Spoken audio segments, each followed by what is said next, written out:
Sport. Good morning, it's 10 o'clock with your sports headlines. I'm Will Hobbs. Life after Ben Stokes is now reality for England cricket, but would he ever come back? In the last home Ashes, Stokes persuaded Mo Inali to come out of retirement, but Mo's just told talkSPORT he can't see the same for his old captain. He's come back from ODI cricket before, but I'm pretty certain that he won't play again now, Test matches ever again. We don't know the exact reasons why he's retiring. I know he said it's best for him and stuff, but there could be more coming out. Maybe potentially in a month or so. But yeah, I don't think so. I don't think he'll play again.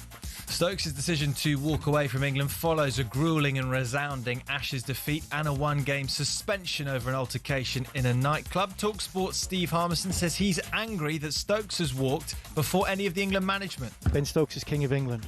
And unfortunately, for whatever's happened, has led to him retiring, and well, I'm thinking retiring a little bit premature. We can recommend listening to Harmy's full unfiltered analysis on the Following On podcast. There is a test series still going on, believe it or not. Sam Ellard will keep you right up to date on day 5 at Trent Bridge, as New Zealand look to wrap up the series. There's full commentary on the talkSPORT Cricket YouTube channel for overseas listeners. Elsewhere, former England coach Jimmy Floyd Hasselbank's given us his changes for the Dr. Congo game. I would go with Rodgers on the left and him coming a little bit in and have a little bit more freer role so that O'Reilly can play a little bit higher, and then you have got still 3 at the back in Konsa, Stones and Gill. Some breaking news. Rangers have signed defender Ben Godfrey on a season-long loan. And on day 1 at Wimbledon, leading players have called off their media protest after talks with the All England club. The players had said they would limit their media activity to 15 minutes in the first week. There's more at talksport.com. talkSPORT News. Members of the public are going to replace judges in deciding asylum appeals, and a number 10 of the North is what Labour leadership hopeful Andy Burnham is expected to announce this morning. There's more with Emma at past. talkSPORT weather with Quick Fit. Sort your new tyres this summer at a time that suits you best from the comfort of your home or work 7 days a week with our mobile tyre fitting service. Conditions apply. Largely dry, long, sunny spells. Warm in the sunshine, cloudy across the west this afternoon. Scattered showers moving to Northern Ireland, in Western Scotland as well later.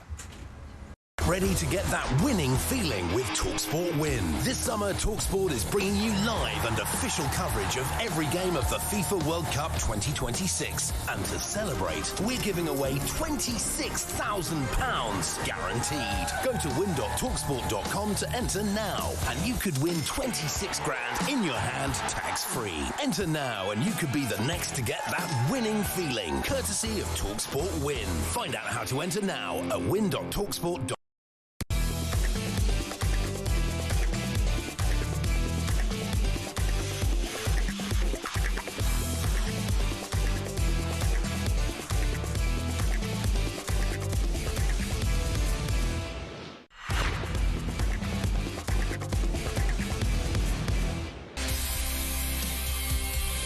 Good morning, this is Paul Hawksbee and Andy Jacobs with you through until 1 here on talkSPORT. And after another breathless weekend's World Cup football and Canada versus South Africa last night, what is coming up, Andy? Well, coming up over the next busy 3 hours, former Newcastle manager Alan Pardew on the England right-back options.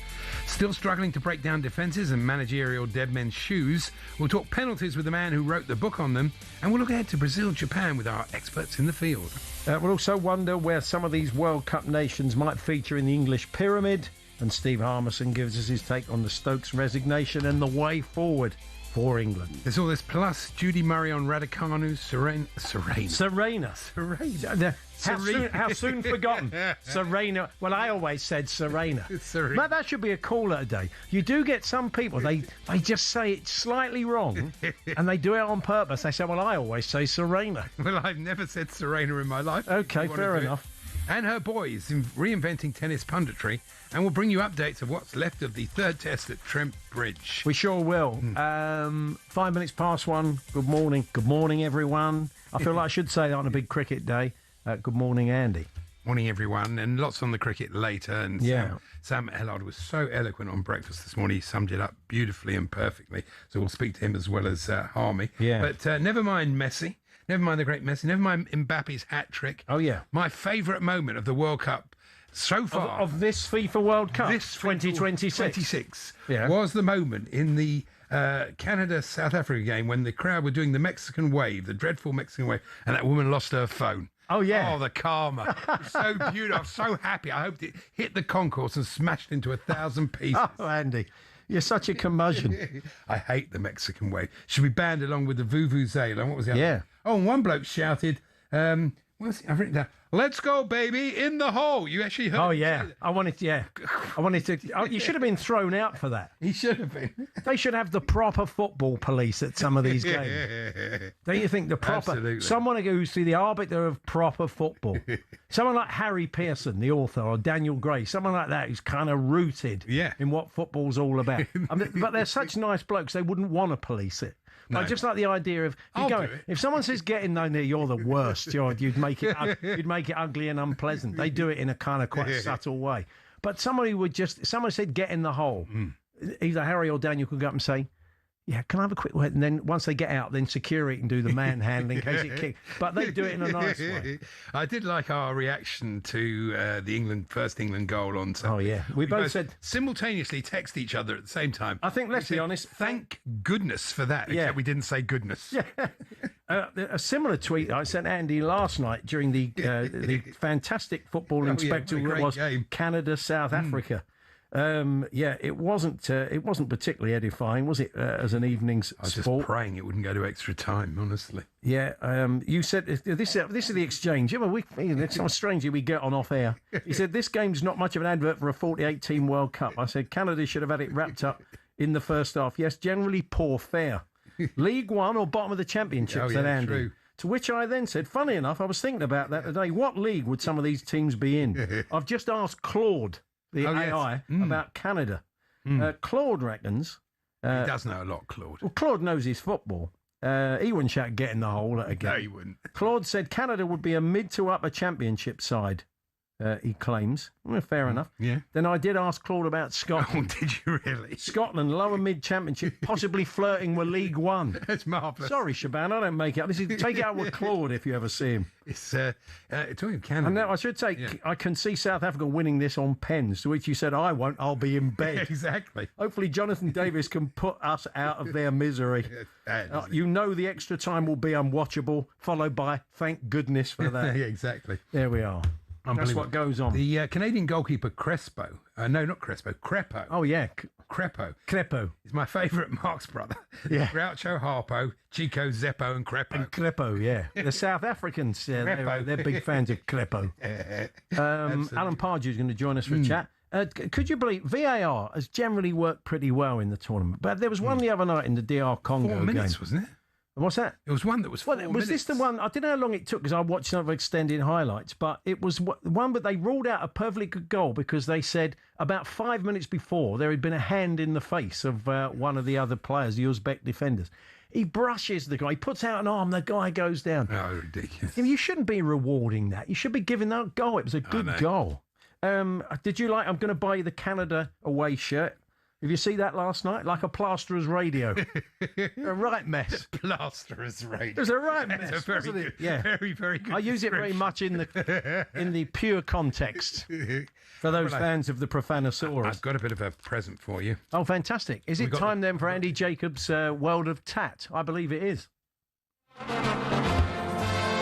It's not a great one, this one, but I did spend quite a lot on the official ones. Okay. Andy I bought 9 unofficial things, bits of tat, and 1 official. Spent 75 quid, 750 obviously if you do the maths. Yeah, some were less than 750, I think you'll find. Okay, per item. World Cup tat, some of Jeff Bezos' finest, and he gives me a fresh one every day. Here we go. It's proper wrapping paper. Oh, yeah. Oh, fantastic. Are they generic football socks?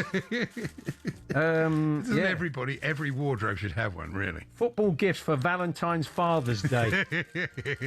All right, let's have a look. Here we go. It's a nice sock, isn't it, sir? It is. It's not a bad sock. I've seen a worse sock. I don't know. It's not a great sock, is it? It looks like a Tottenham. It's got a bit of Tottenham on it. Yes.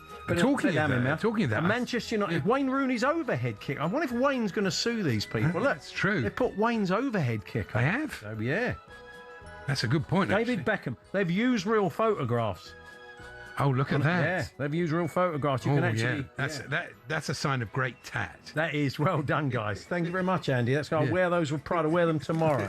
Talking of They Tottenham, could be my lucky England socks. they from now could on. be. Yeah. I saw Bad Bunny played at the Tottenham Stadium. Yeah. yesterday. Makes a change from bad managers. Yeah, that's nice. Thank you. That's the subtlety. Yeah. We should apologise to. Do you know that thing they always do in Private Eye? We may have given you the impression that they always do that. Nothing could be further than we may have given the impression that Austria and Algeria are going to do a carved up 0-0. Nothing could be. And we now realise, of course, they are two of the great nations who served up a World Cup classic 3-3. Yes. What about that? Absolutely. It was amazing, and no one expected that, did they? Really? It just showed Bethel's shot yesterday. I was saying, the worst lack of judgment since Tuchel decided to leave out Alexander-Arnold. Yeah. Honestly, watch this. It's unbelievable. I know. Good leave. It was a terrible leave. And also a terrible review. Was it Root? No, it was Duckett at the other end. Why didn't Duckett say, mate, you're out. Don't review that. You've gone for all money. Absolutely. Anyway, we will kick off. We're going to talk plenty of football today. We've got Alan Gibson. And one of the standout games, and it's on at a good time, isn't it? 6 p.m. I think most of us can deal with that. This could be one of the games of the World Cup so far. Japan versus Brazil. I fancy Japan. I have all the time. They've got a chance in this. Well, our Japanese football expert will join us from Japan, Alan Gibson. Tim Vickery, obviously, will talk about that. Other matters. Paraguay, they're in action tonight. What is it about Uruguay? Of all the South African nations... South American nations. They're more thuggish than anybody. They always resort to that, don't they, as a footballing nation? I know. They can't get the result, and they can't do it with football. It's in the psyche, isn't it, unfortunately? But that's, anyway, we'll ask Tim about that. And have they all gone off of Igor Thiago? Is he... because, they were a bit sniffy about him because he played for Brentford anyway, but is he going to get another look in? Alan Pardew's going to join us a little bit later on. Again, England struggled a little bit, a breakdown, a defence. We've got, obviously, breaking news. We've got problems at right back. And dead men's shoes. I mean, honestly, people couldn't wait to put their name in the frame for Steve Clarke's job. 5 minutes. I know. So Pards has been there. It's a dog-eat-dog world, football management. Yeah, it is. What was the quickest he got on the phone to a chairman when he heard the job was going? Or what was the quickest someone... I mean, it's that thing, isn't it? I'm sure Alan has had that situation when it's not going well. You look up in the stand and there's like 3 or 4 managers that might get the job. That's not good.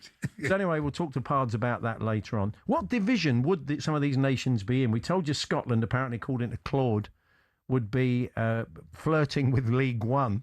And maybe pushing for the Premier League, Canada, according to Claude. Claude must be Canadian because I think that is pushing it a bit myself. But anyway, let us know. What league would they be in if they were in the English pyramid? talksport.com/H&J.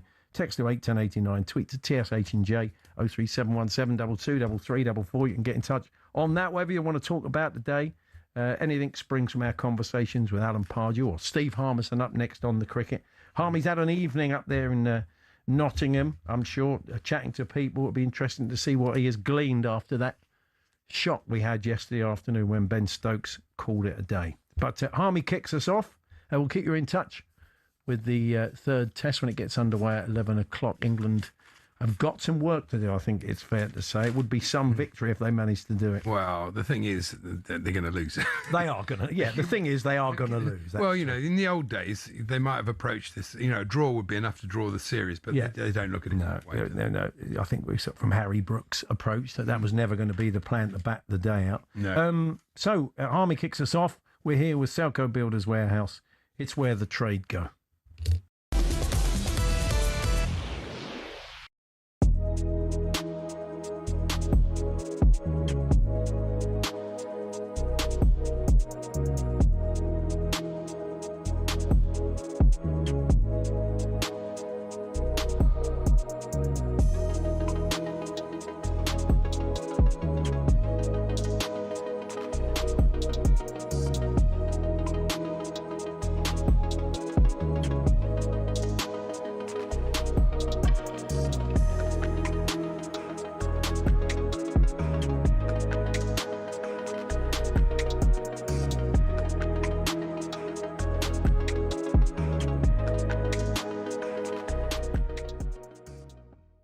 Al, what have you made of Stevie Clarke? He's come under the spotlight for how he's handled the journalists. He's come under the spotlight how he's set up Scotland, certainly in the second game as well. And some people have even questioned why he's had his term there extended before this World Cup. What do you make of that? Well, Stevie Clarke, I played against him, and I know him, and he's not a Jose, you know. He's a very quiet guy, to be honest. And you have to look at what he's achieved as Scotland manager. It's brilliant, absolutely up there with the best. So, you know, people have got to realise in the press. I know the press getting on this, you know, this storm of the fans and the Tartan Army, and we party and all that. But the press have got to realise, you know, where our players play, who they play for, in the big league, in the World League. And we've done well to get there. We could have qualified, and I don't think we will. I think Steve Clarke's been frank and he's been honest. And I think he's right. There's too many permutations against us, which is going to, again, we're going to be crying losers. You know, oh, if only. I had it in 82. You know, we should have beaten Russia in the final game. We drew 2-2 because we conceded 2 goals against New Zealand first game, 15th of June. So we knew it was going to be tough. And that was a side with Souness, Hansen, Dalglish, Strachan, etc. You know, it was a John Robertson. Great side. It's not easy when you get the big league. And, you know, the final stages, and I'm afraid we're just going to be, once again, we're just going to fall short. But it's a shame because the punters are brilliant. But I think the press have got to look at themselves and say, we're a small nation. We maybe have underachieved again. But thinking about it, looking at what Steve Clarke's done, he's not flamboyant. He's not charismatic. Excuse me. He's not giving it. You know, he doesn't like doing press conferences. It's quite simple. He's a quiet man. But what he's achieved, we shouldn't forget that. And he's been given a new contract. Fine. I have no problems whatsoever with that. And we just got to build. We need to find a star. Get ready to get that winning feeling with talkSPORT Win. This summer, talkSPORT is bringing you live and official coverage of every game of the FIFA World Cup 2026. And to celebrate, we're giving away £26,000 guaranteed. Go to win.talksport.com to enter now, and you could win 26 grand in your hand, tax-free. Enter now, and you could be the next to get that winning feeling, courtesy of talkSPORT Win. Find out how to enter now at win.talksport.com.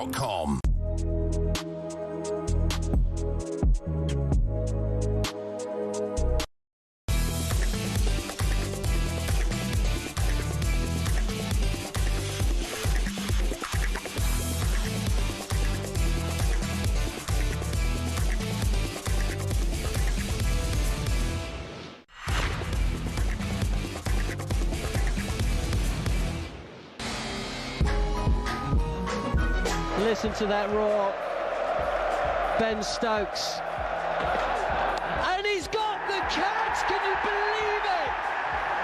The very first ball after the crowd here at Trent Bridge realised that this will be the last time we ever get to see Ben Stokes as an international player for England. I would bet my last 10 quid in 25 years' time no one cares about what Ben Stokes did off the pitch. They will focus on the World Cups he won for England, the Ashes Test matches he won for England, the way he captained the team, the way he stepped up when the going got tough.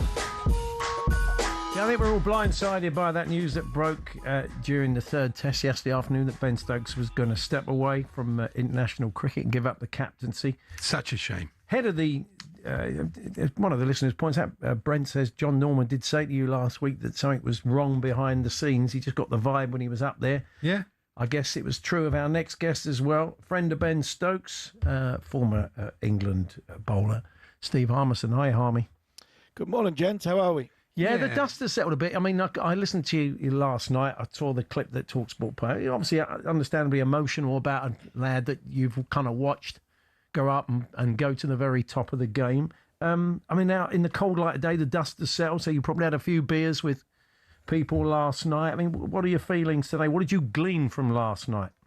Yeah, I think sadness more than anything else that the career's come to an end after listening to Ben speak. It makes a little bit more sense this morning. He wasn't the Ben Stokes that we've had for 4 years before Lords.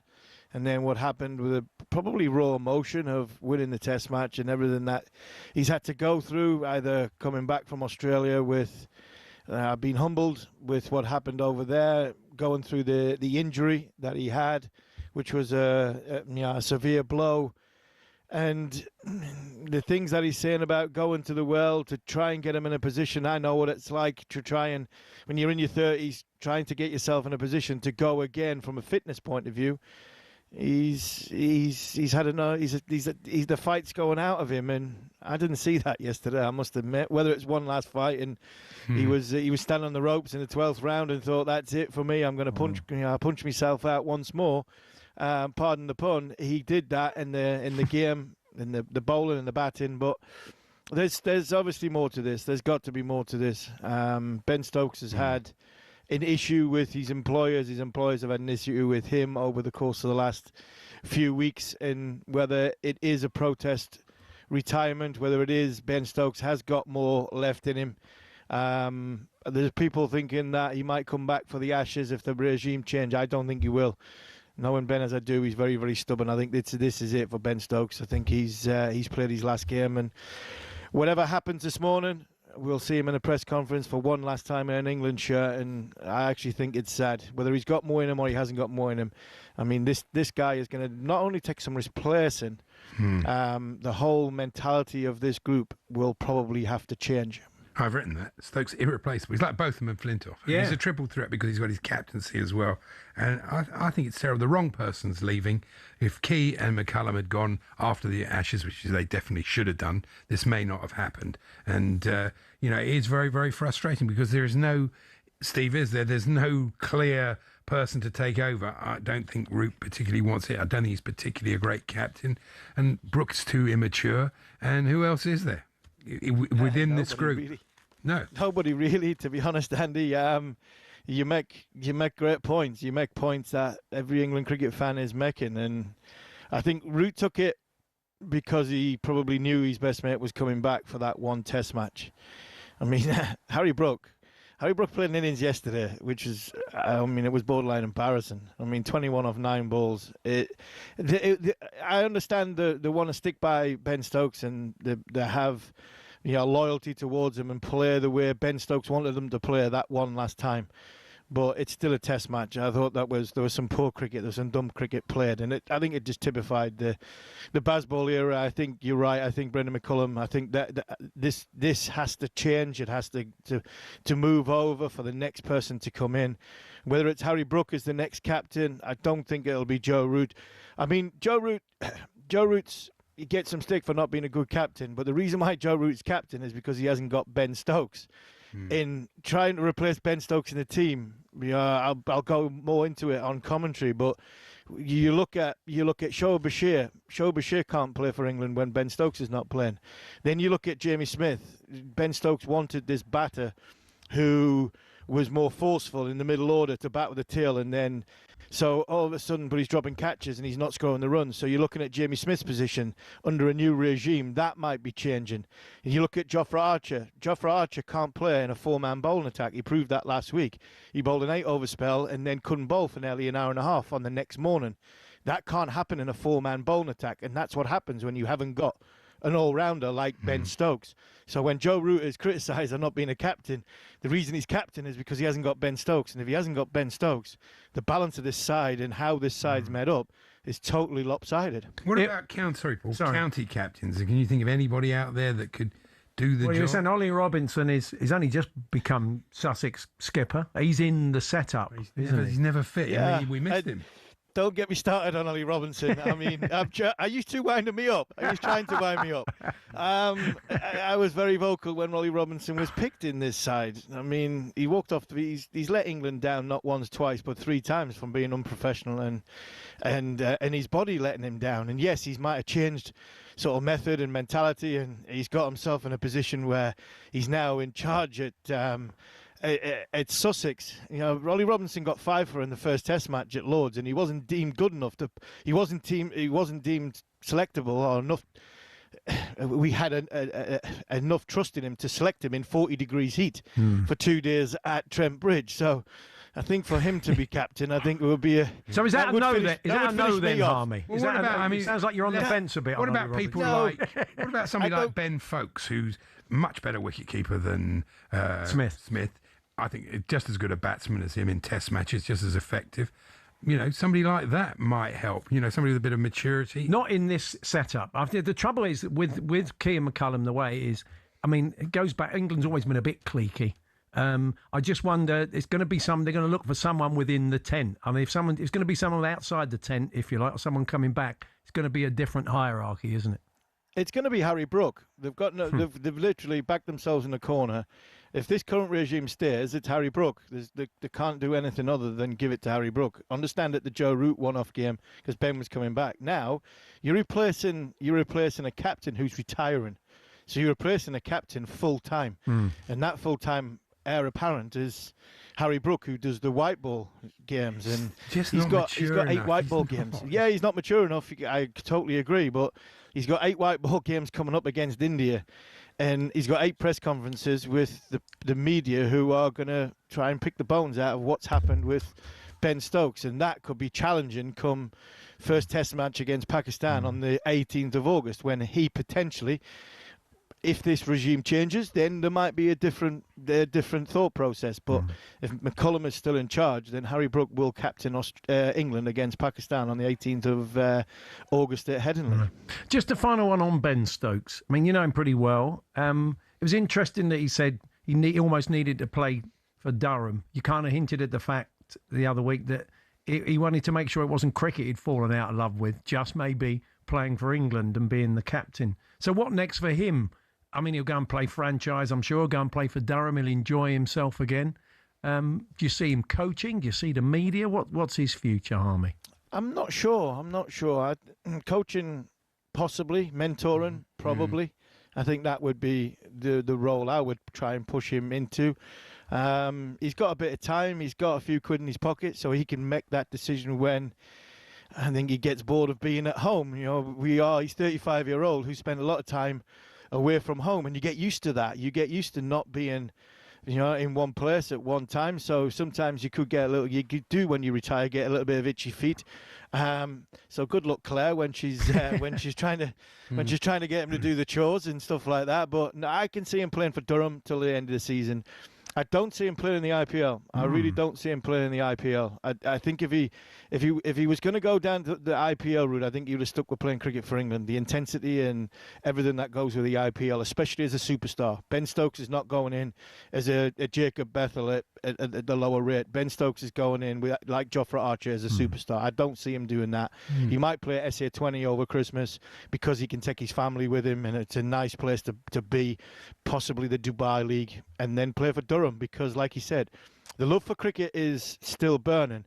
I just think going to the World that time, he needs to have to get the fitness and the body ready to play a Test series the way he plays and the way he demands himself to be. It just seems as though that flyer has just burnt out. Thanks, Harmy. We'll catch up with you later. Thank you. Cheers, boys. Steve Harmison, then the former England. I'd say never say never. Brearley came back, Yeah. You don't know, different regime, different times. Yeah, he clearly feels it's right for him now. Oh, yeah, you've got to respect. It gets underway at 11 o'clock.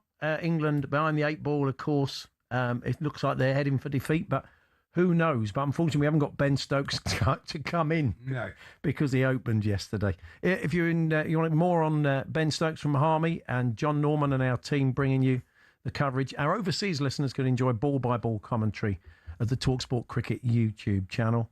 And there'll be the following on podcast at the end of the tournament, and Sam Ellard will be keeping us in touch with play when it gets underway. But we're going to return to the World Cup, reflect on England at the weekend. Yes. At times a difficult watch, frustrating, but they got over the line in the end. What can we read into that performance? The right-back situation. We'll talk a bit of Steve Clarke. Lots for Alan Pardew, the former Palace Newcastle manager, to get stuck into after the news headlines.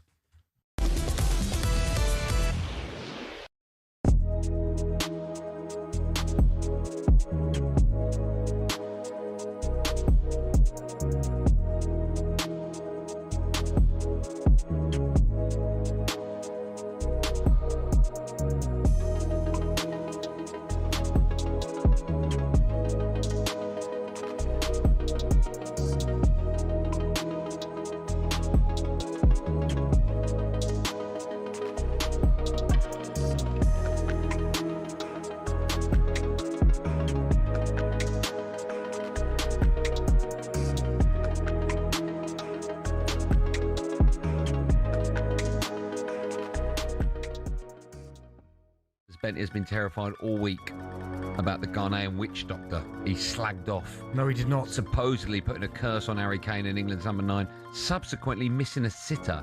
Now, thankfully, the witch doctor, of course, lifted the curse. It's funny. Right, Now, there was a report in The Sun that you, Emmanuel, were cursed by a witch doctor. It's Senegal. Ignored it 2002. and got injured. Yeah. Tell me about that.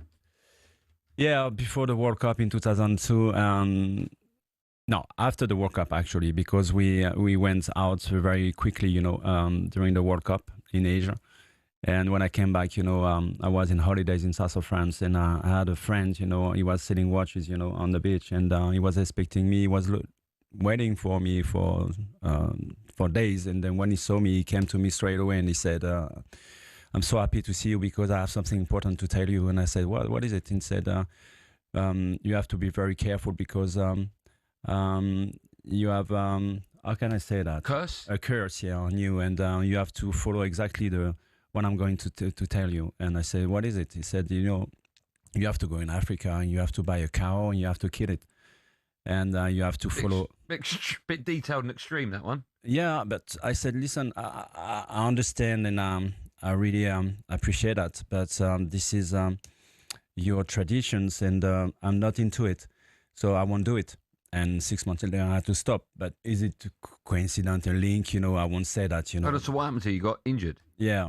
And they cut my leg in 2 parts, so I had to stop playing football. Did you get injured kicking a cow? No. Hold on. What part you got injured? Was it the calf? No, that's my knee, the right knee, yeah. Okay. Yeah. You don't believe in any of that? No, yes, I believe in it. Are you amazed that Benty slapped?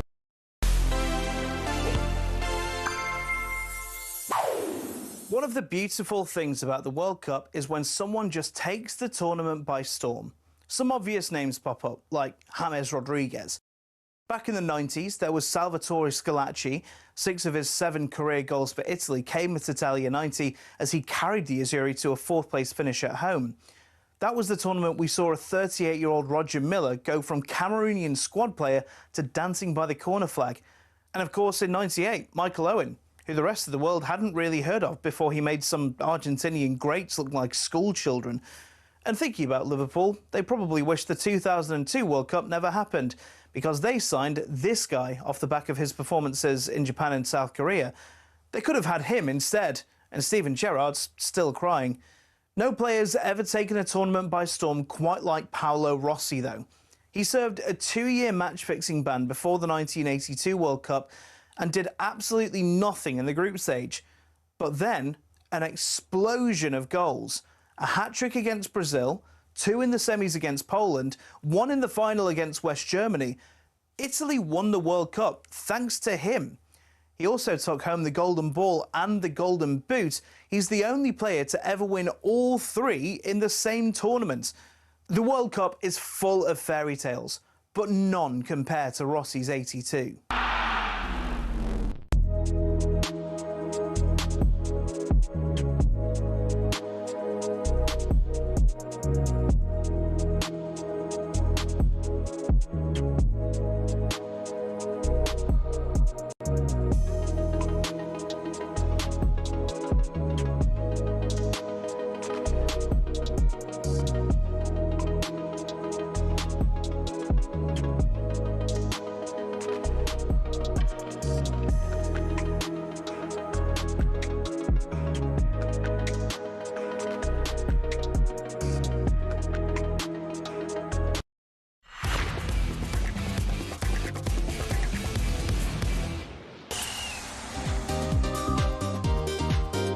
Comes in. Oh, it is in.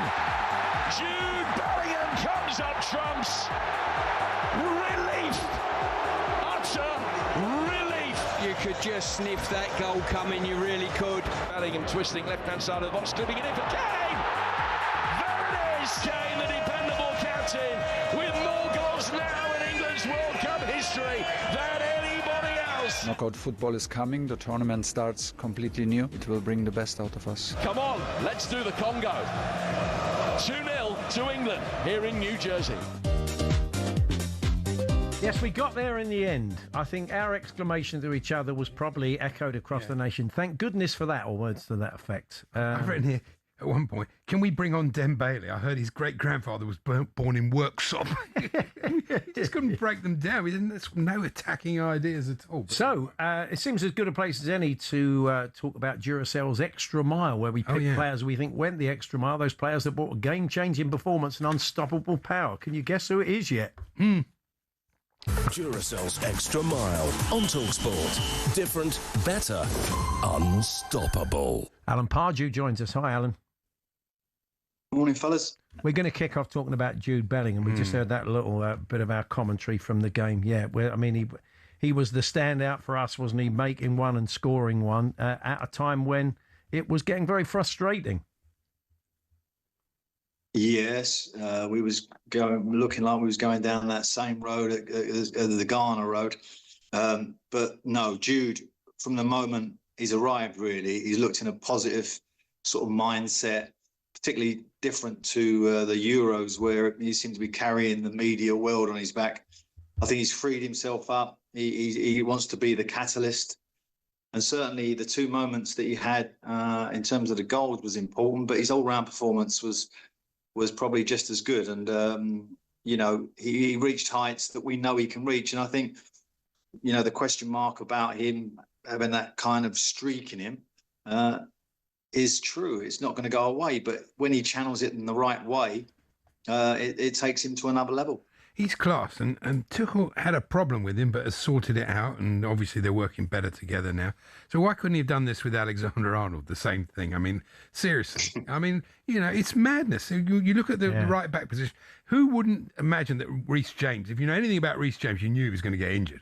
You knew it. And so that makes... Yeah, for Thomas Tuchel to say no one could have seen that, Alan. I mean, the guy's had constant hamstring problems. He says he gets bored talking about his fitness, but... He's had constant injury. He looks like a player to us that now doesn't trust his own body. He doesn't look as explosive as he did, simply because he's frightened of it going again. It was odd. He tries to jog through games. You see, he never really wants to sprint. I mean, what's your take on it? Yeah, I'm with you on it. I do see that whole right side looks, to me, fragile. Saka doesn't look completely at odds with himself. He looks like he's protecting a little bit, as you would imagine. That's all the reports we've heard about him not training day to day. So that's a problem. The right back is a major issue, as we know.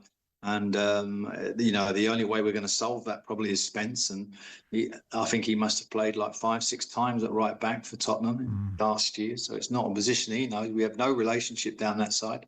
So that is a massive problem. When you come back to Reece James, I mean, you know, you're quite spot on. I mean, this is a guy who, unfortunately, consistently breaks down. And there's rumours in the press today that he might be available for the next game. But a hamstring injury and the type of player he is, I can see that being an issue going forward. If he starts, he'll come off or it won't even start. You know, you can just sense that coming. You know, we've got an England fullback who plays for Real Madrid. It's gobsmacking, really. Yeah. I don't get it. Jed Spence for a right footer, and he did used to play at right wing back for Forest, and he has played there before, but he never looked... I saw all those games for Spurs at right back. He never looks as comfortable at right back as he does at left back, Alan. That's true. Yeah, I mean, obviously, it's his natural side, and you'd expect him to go down that side of the pitch, offer us a bit of width and put some decent crosses in. And I hope that's the case. But, you know, when you come back to Trent, I mean, it is frustrating. As you say, we got this wonderful player who, particularly against a low block, would be a massive advantage for us, because from deep, he can whip crosses in that are as good as getting crosses in from the byline. That's, you know, that is the beauty of Trent. He doesn't need to get in behind you, in behind the defence. So, you know, that is a major loss, in my opinion. I do worry about the relationships we got. I worry about the goalkeeper's relationship with the centre-backs. I worry about the centre-backs' relationship with the full-backs. I worry about the full-back's relationship with our wide players. It all looks a little bit kind of, you know, sort of 12 taxis without an app. Yeah. We saw how important Declan Rice is to that midfield. He's playing with a knock, as we know. Maybe he hasn't got 90 minutes in him either. Cass yesterday floated the idea of him being able to play at right back, but that would sort of neuter us I mean, obviously Arsenal tried that in the Champions League final for a little while, but quickly. It's not a great idea. But there aren't really any alternatives, are there? I mean, you're right. Apart from Jed Spence, and God forbid he should break down, because we'd be in real trouble then. Yeah, I mean, I could see, Konza maybe going out there and the Stones coming into the central area. Konza's played there a few times. Maybe going to sort of shift him round, going to a back three and letting Riley push on a little bit. I mean, Riley, who's had massive moments for Man City, hasn't really had a big moment for England, particularly in this tournament. So hopefully he comes. He did have that header that hit the bar, didn't he? Oh, when he yeah, came he on did as have a the, sub. when you get in there. And that's what he's good at. I mean, he gets in the box. But I do feel that his contribution from the wide area needs to improve a little bit. I think the one strength of the team is that central midfield area where you got Anderson, Rice, Bellingham. That looks to me like sound as anybody in the tournament, and if not better than most. So I wouldn't interfere with that. I think that's working well.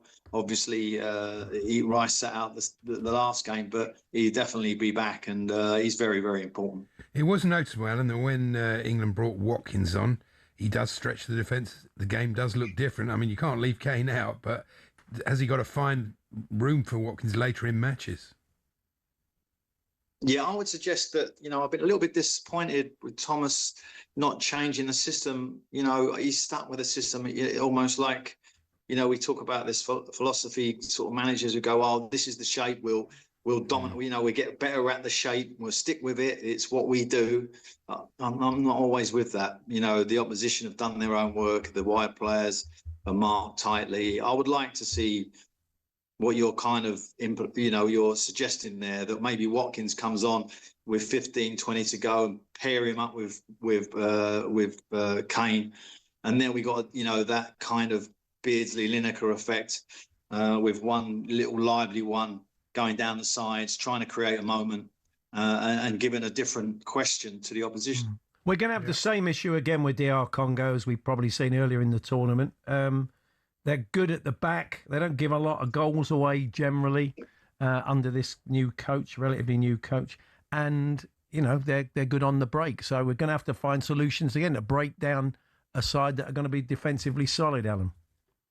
Yeah, and I would expect them to line up exactly as Ghana did, and make sure that their fullbacks are tight on our wide players and say, well, okay, what questions are you going to ask us? But, the counter-attack, particularly the other night when Bellingham was sort of playing as a /8/10 and Rodgers was definitely a 10. Anderson looked really like he had too much to do. Oh, yeah. I don't expect us to do that against Congo. Rice hopefully will be back in there, or Bellingham, even if Rice is injured, Bellingham playing a little bit more secure, because you can't have, it unsettles a team. When you get, and I always used to say this, when I set my team up as a low block, if you scare the opposition enough, they can't play to the same rhythm. They start having doubt. And we don't want that to fit into our team. No. So, the counter-attack is important. It's an important weapon, even when you don't score. So we really need to tighten up in that area. I don't want to be too negative, because I think we get past Congo, no problem. I think the bigger question mark is Mexico in the Azteca. That looks like looming, and that really is a task. But what about this idea that was mooted in commentary that England will be better against better teams if they come on to them? They come on to them. They can get. Yeah. Because they've got to get there to play the better teams. Well, I just think that our back four and the goalie at the moment don't look like they would hold out against a France, for example. So that worries me. I don't think it'd be better for us. I think an even game, if that where we're kind of on a level playing field, a bit like the Croatia, when Croatia had to come at us a little bit, that definitely helps. And when I used to be at home at Newcastle, if the team were really ambitious, that definitely opened the game up for us, and we had a lot more kind of joy and a lot more freedom. And England would enjoy that. They're definitely not going to get that against Congo, but Mexico, we will get that if Mexico get through, of course. And that will be a real test. And Pickford to me at the moment looks like he wants to do some work. He's getting involved with centre half. He looks like he wants to play fullback. He needs to calm down a little bit. So we're in that kind of mode, aren't we? I think the fans are a little bit frustrated. We're a little bit like, come on, we want more. The players are sensing that, and that's what's happening. Matt in Islington, he's an Arsenal fan. He's been in touch. He said, this football to me feels no different to under Southgate. We've left unbelievable players at home, and if we don't make the final, Tuchel needs to go. I mean, they've given him a contract extension, so if we do come up short... That's a bit of a demand if we don't make the final. Yes. I mean, blimey. Well, as an Arsenal you've obviously fan, not noticed there's some other quite good teams in this. He's set the bar quite high. Alan Pardew's with us. Going to keep chatting in a moment. Talk a bit more England. Talk some Scotland as well. And just how quickly people have been looking to fill dead men's shoes. Ian Maxwell from the SFA said he's been inundated with calls. Blimey, Steve Clark's hardly taken his car coat off. We'll get Pard's take on that. But for now, we salute Jude Bellingham for his efforts on Saturday. That was Duracell's Extra Mile.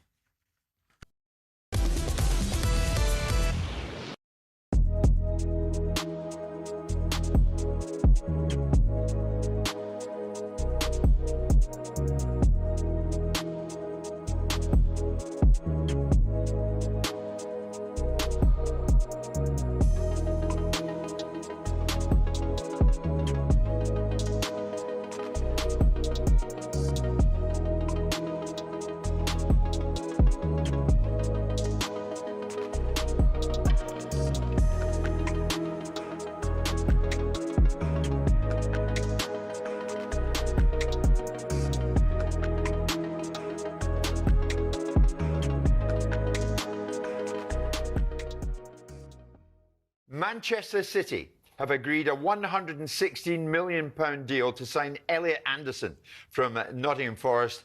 The fee, as you might have guessed, is the most ever paid for a British player and represents a new record for Manchester City.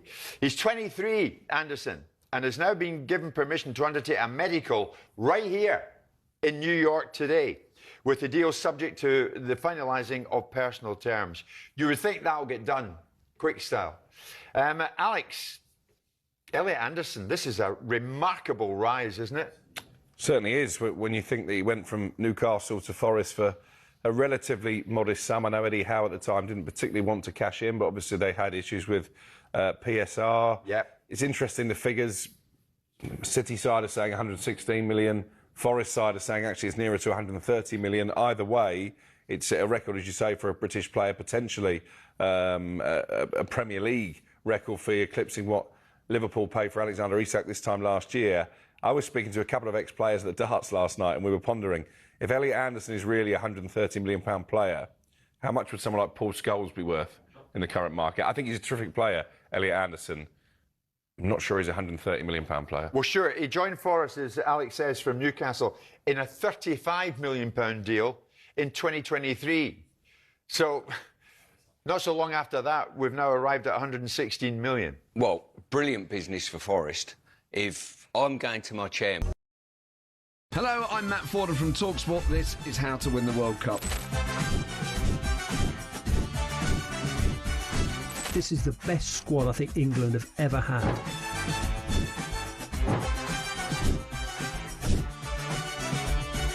He used to love America, now he doesn't. It's very sad. It was so important to succeed because of all the pressure we received. Don't jump for this one, I'm going to knock his head off. Warning, this podcast does not guarantee England will actually win anything.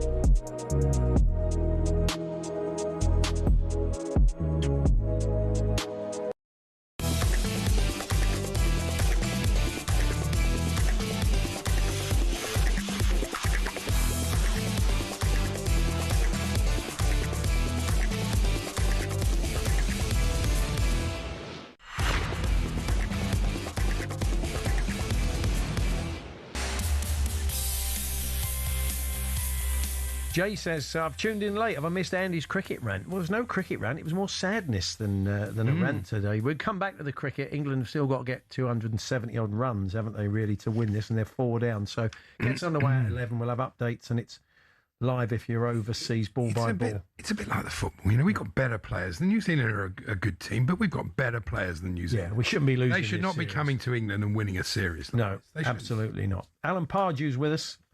We are talking England and more. Alan, we're going to move on to Scotland and that news after they went out of the tournament the other day that Steve Clarke has stepped down. Never pleasant. I mean, I think it's a lot of love for him getting them to the tournament. But ultimately, when they got there, they came up short. Is that down to Steve? Is it down to the players? How do you view it? Well, firstly, you know, I think the SFA needs to have a little look at that whole setup because, as I understand it, none of his staff got full-time contracts. They're part-time, apart from Steve, who has a full-time contract. So that doesn't fit well with me, and I hope the new regime would sort that out. I think he's done an absolutely brilliant job. With a let's be honest, with a team that technically and individually probably are good enough to qualify, but would find it a difficult tournament of the level we're at. Now, you could argue Cape Verde and everybody else that the other teams have done perhaps a little bit better. But I think they was in a really tough group and it was always going to be difficult. That didn't help. But Steve's conducted himself really well. I think, you know, Scottish fans respect him for the job he's done. I do think it probably now needs someone else to come and take it along. I do think that there needs to be kind of a younger feel to it. Maybe bring in and start blooding some young Scottish players earlier into that national level, and see if they can get a team that is a bit more rounded than this one. I still thought their top players did okay, actually, McTominay in particular. So you know, it was, as I say, the draw was probably where Steve kind of went probably a little bit defensive minded because of the quality of the opposition he had up against him. Joe Shannon and Mark McGibb in our commentary team for Scotland during the World Cup. They're on the World Cup Daily podcast, which is out now. They had a bit of a heated head-to-head. Really? Mark, who was former assistant coach with Scotland, made this admission.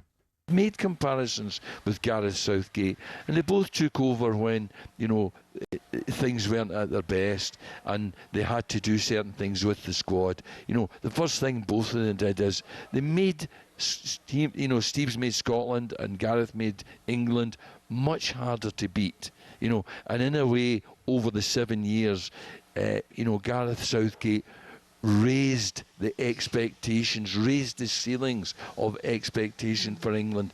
And in a sense, you know, Steve Clarke maybe hasn't raised the ceiling, but he's certainly raised the floor. So that you know, what we've done is he's made them a team, a country now that expect to qualify for competitions.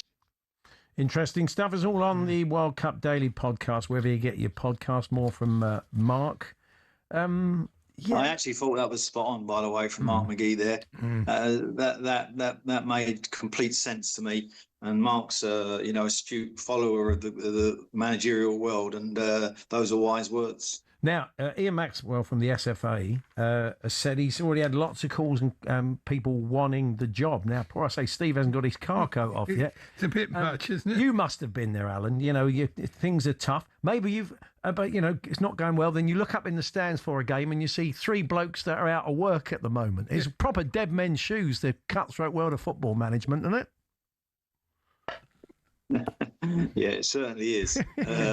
You have to have. That's why you need good assistants to protect your back a little bit at times. But you know, it is the game, and unfortunately, I know I've been replaced while I've still been in a job on a couple of occasions. Wow. And I've replaced somebody when they were still in a job, or you know, it was more or less like, would you do the job if it was available to you? Well, your answer is going to be yes to that. Yeah. But you know, there's still somebody in there. You know, well, you know, that might change. You know, that kind of conversations are happening all the time in the managerial world. And for managers and coaches to say that it doesn't is absolutely not true. So believe me, for me, it does happen. Yeah, and you always kind of get the sense that there's no hard feelings. I'm sure you've had to call somebody, you've encountered someone whose job you're taking, and they've taken your job, and in the end, you think that's the way it works. It is dog eat dog, and I think you all seem to accept in that world that that's the way it works.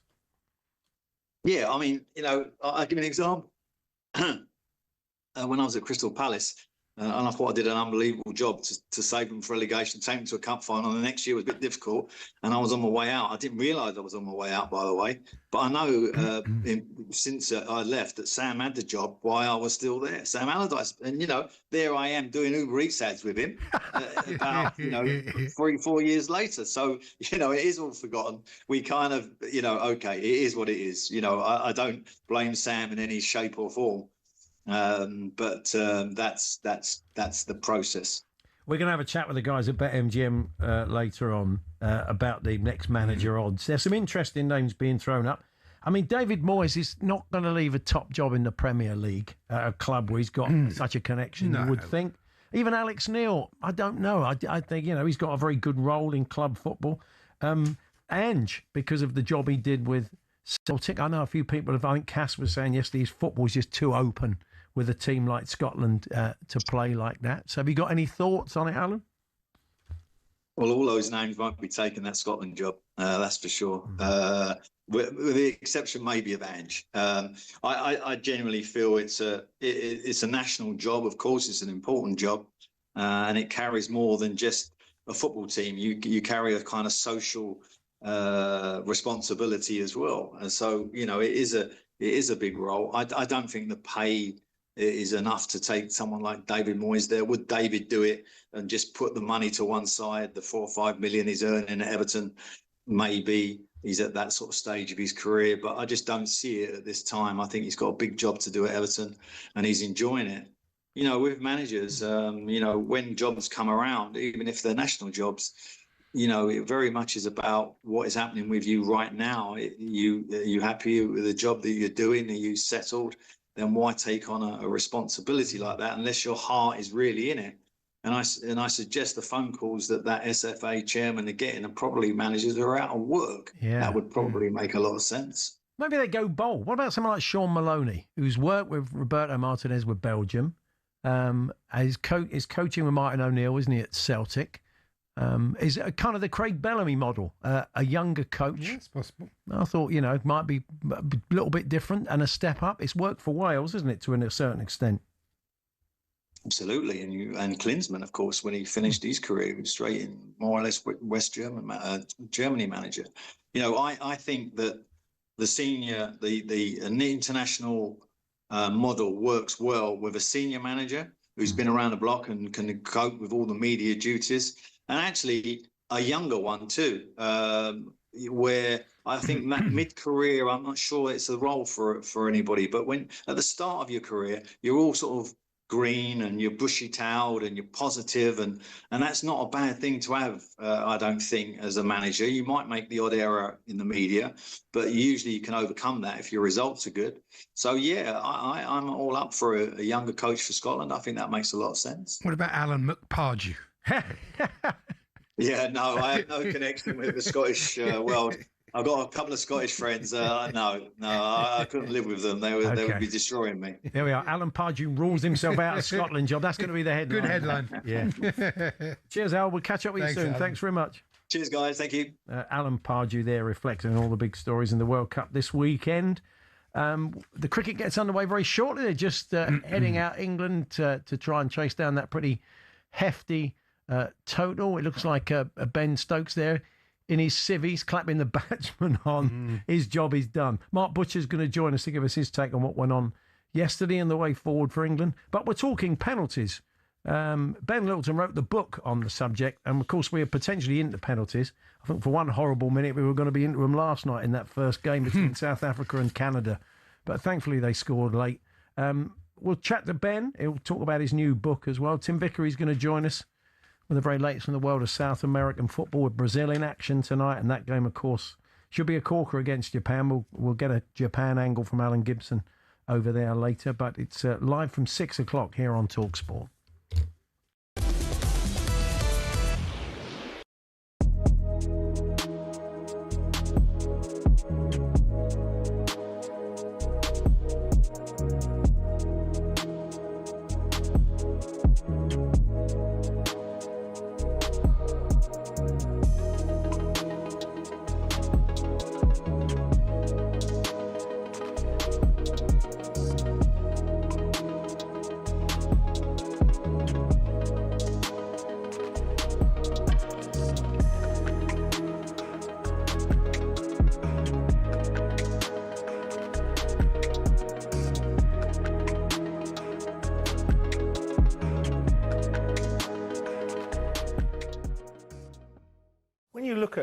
Scotland over the 3 games, David.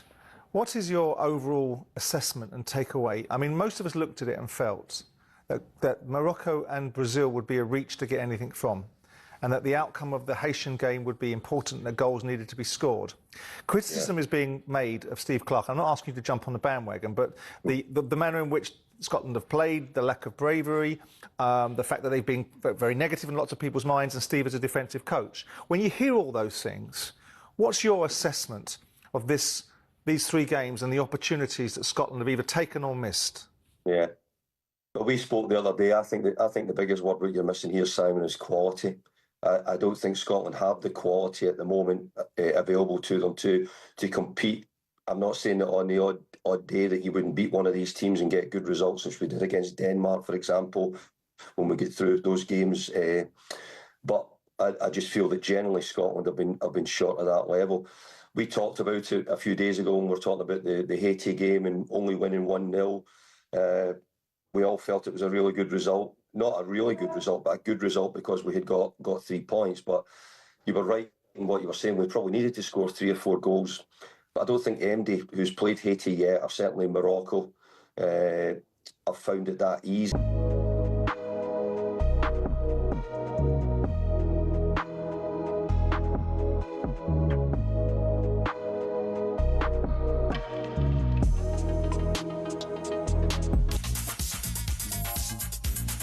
We'll get all those latest Scotland manager odds later on from our friends at BetMGM. Tim Vickery's going to join us. Faye Carruthers from the England camp as well. And Judy Murray joins us for a chat pre-Wimbledon. But first, Will Hobbs has the sports headlines. Talk Sport. Thank you, Paul. Ben Stokes went out in a blaze of baseball yesterday, shocking the world with a mid-game retirement that no one has yet processed. Steve Harmison's known Stokes since he was 15. Is this really the end? There's people thinking that he might come back for the Ashes if the regime change. I don't think he will. Knowing Ben as I do, he's very, very stubborn. I think this is it for Ben Stokes. I think he's played his last game, and I actually think it's sad. Moeen Ali was once tempted out of retirement by Stokes to play in the Ashes, but agrees with Harmy that the decision seems final. He says he was a bit baffled by Stokes opting to open the batting yesterday and slog it with so much time left in the game. I know what they were trying to do is get off to a flying start and try and close that gap as quick as possible. I would have personally preferred Brook and Stokesy to come in a bit later on when they need probably 200 to win, 250 to win, and then go for it. Well, Stokes' international playing days are over, but he's still captain of England today. It's a last-ditch attempt to avoid a first defeat in a 3-match series at home since 2012. Sam Ellard is watching for talkSPORT. Yeah, what you've said there, that stat, should be enough, surely, if England do go on and lose this game of cricket, to be the final nail in the coffin for Brendan McCullum and Rob Key. I mean, the fact that Ben Stokes is the one who is not going to be in position after this Test series and McCullum and Key are, surely that cannot happen. England are 106 for 4. It's root and gate at the crease. It goes without saying, if England are to have any hope of avoiding defeat today, Joe Root is going to have to do something special. Will O'Rourke bowled in the first over for New Zealand. 3 runs coming off it. England need a miracle today. 106 for 4. Brilliant stuff, Sam. Thank you. Elsewhere, Jimmy Floyd Hasselbank has called for Morgan Rogers to start on the left wing against Dr. Congo and for Ezri Konsa to move to right back. And Yannick Sinner will begin his Wimbledon title defence on centre court today. Whilst on court 1, Britain's Harriet Dart will take on Yelena Ostapenko following Emma Raducanu's late withdrawal. There's more, as ever, on talksport.com. talkSPORT News. Members of the public could soon help decide asylum appeals, and white working-class children are being failed by the education system, according to a new inquiry. More with Emma at 5:30. talkSPORT weather with QuickFit. Today it's raining tyres in our centres, including top-notch brands like Pirelli. Visit your local centre or quickfit.com and book today. A dry and sunny day at Trent Bridge and at Wimbledon. Cloudy across the west this afternoon. Scattered showers move into Northern Ireland and Western Scotland later. Hello, I'm Matt Forden from talkSPORT. This is How to Win the World Cup. This is the best squad I think England have ever had.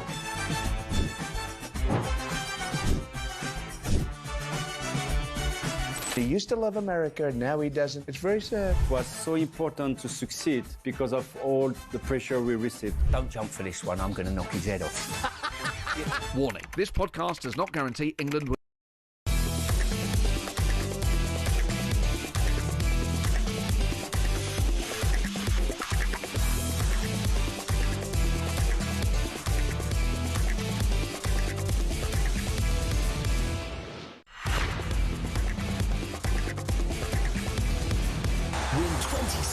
grand in your hand, courtesy of talkSPORT Win.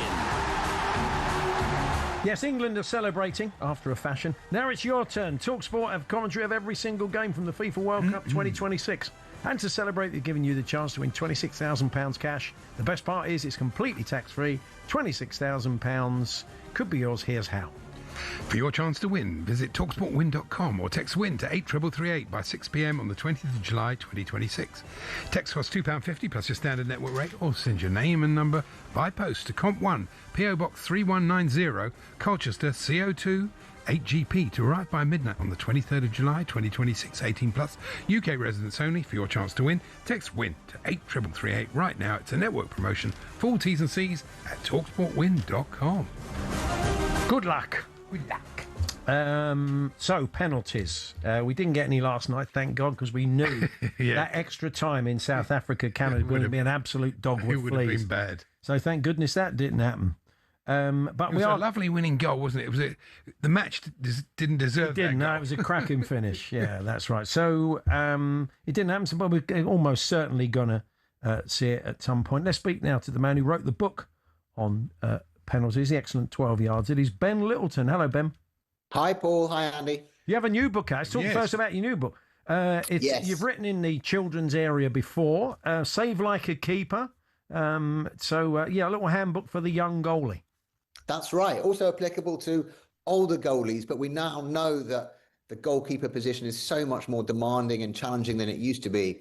Everyone expects the goalkeeper to obviously keep the ball out of the net, but now they're expected to play like a holding midfielder as well, receiving the passes, starting attacks, crossing in different areas.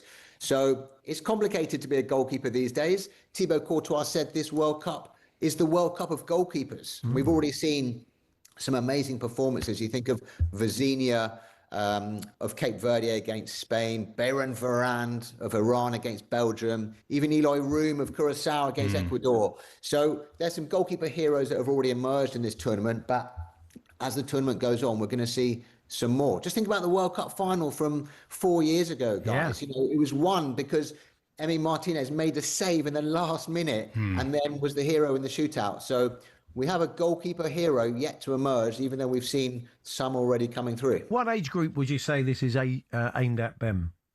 I would say between the ages of 8 and 80, Paul. Okay. It's for any goalkeeper. Even Edison liked it. He gave a quote and said every footballer should read it. Yeah, so that's good. It's good enough for him. It's good enough for everyone. And he made some good saves against Scotland, so he clearly read it. I was thinking about you last week, Ben, because I was thinking penalties now, I think, are harder than they've ever been. Keepers have got so much more information. And there was a very interesting piece in the Sunday's, James Gearbrandt piece, yeah, about what type of penalties, either the stop-start penalty or the penalty that you actually bang in.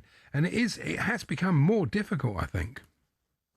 I think you're absolutely right, Andy, because the more information there is, the more decisions there are to make. So it becomes a much more complicated game of bluff and double bluff. And of course, with this extra rule that goalkeepers have to have 1 foot on the line at all times before the ball is struck, sort of gives a little bit of an advantage as well to the strikers. But what we've seen in this tournament is 8 penalties scored, 3 missed. And 2 of those 3 were missed with stutter step penalties, including the Lionel Messi miss against Austria.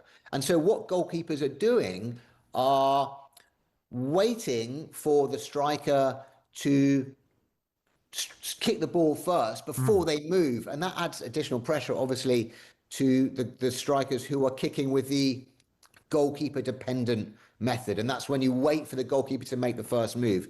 So in a way, the way Harry Kane struck his second penalty against Croatia, the one that counted, goalkeeper independent, we're seeing those being more successful in this tournament. And I think we'll continue to see that. The player has to pick his spot and just kick it as hard as they can and not wait for the goalkeeper to go either way. We'll see those become, I think, more successful as the tournament progresses. I mean, someone like Harry Kane, I've watched, as a Tottenham fan, I've watched him take so many penalties. And I've said on the show last week, the one penalty he tends to take, which is one that kind of goes on the inside side netting, drilled often low to the keeper's right. Even when they guess right, they get nowhere near it because it's hit with power and precision in an area that you really find it very difficult to save it. If you get a hand on it, it tends to go in. So why is That's right. Why he's decided to do the stutter penalties? I don't know. I think it's a little bit of overthinking it. I mean, he went on an incredible run after missing the really important penalty against France at the 2022 World Cup. He went on a run of 29 league penalties converted, which I think broke all records. And he did do that by changing up his methodology. He made it much harder. He was mixing goalkeeper dependent and goalkeeper independent. But as you say, if a goalkeeper goes the right way and Harry Kane strikes it perfectly, it's going to go in. And so I think that's what we want to see as the tournament goes on.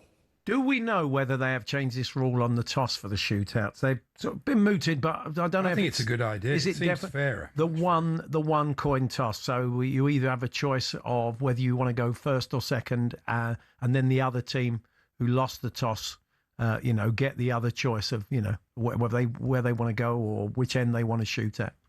I find it amazing that we're so late in the tournament and they're still discussing this rule. I don't know if it has changed, but what I do know is that the end at which the penalties are taken has no impact on the result of the shootout. Really? That's interesting. It has no impact. We've done loads of studies on this, and everyone thinks, you want to be shooting in front of your home fans because the other team's fans will, flash their bottoms or do whatever they can to put off the kicker. But the kicker is so much in the zone of just the ball and the goal. It makes no difference to the result. But we also know that kicking first does make a difference to the result.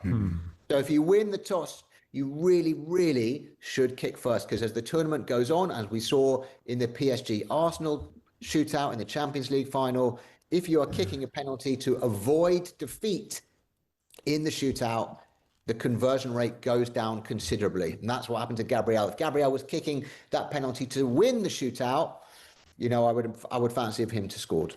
I don't know if you saw Dear England, either the play or the TV show, but the mental torture of taking penalties is illustrated so greatly in that, and probably exaggerated, but it does feel like one of the hardest things to do in football. Well, it definitely is, Andy, but I think something has changed because of Gareth Southgate, and I think the legacy that he has left this England team and the whole nation is that penalties are no longer something to fear. I mean, since Southgate took over, England teams have won 7 of their last 8 shootouts. That includes the Lionesses as well, including in the final of the Euros when they beat Spain.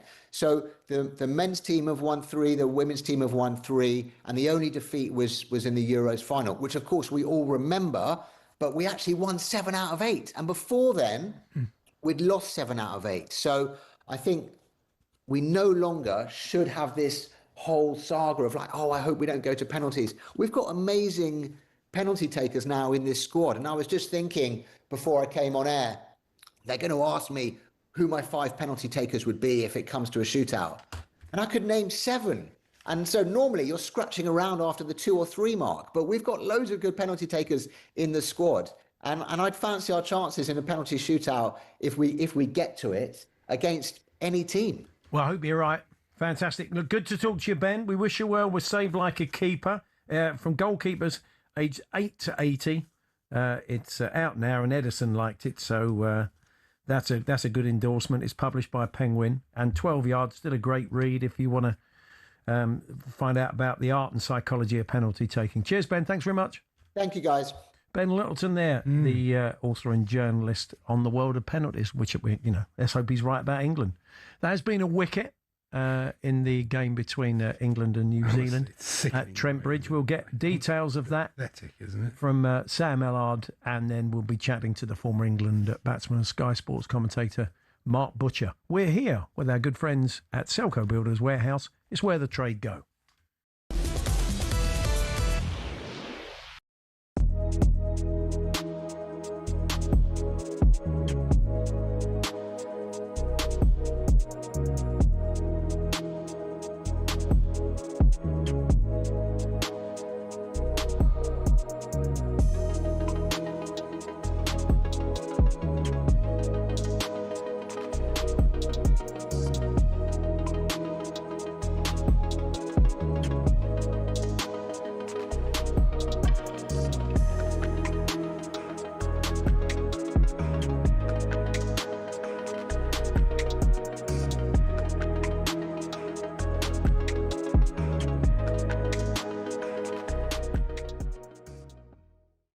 You mentioned him there, right, and about Nico Riley. Now, obviously, the manager made a change because he saw something could go on and he thought Spence would have been a better option. But you would have watched Nico week in, week out.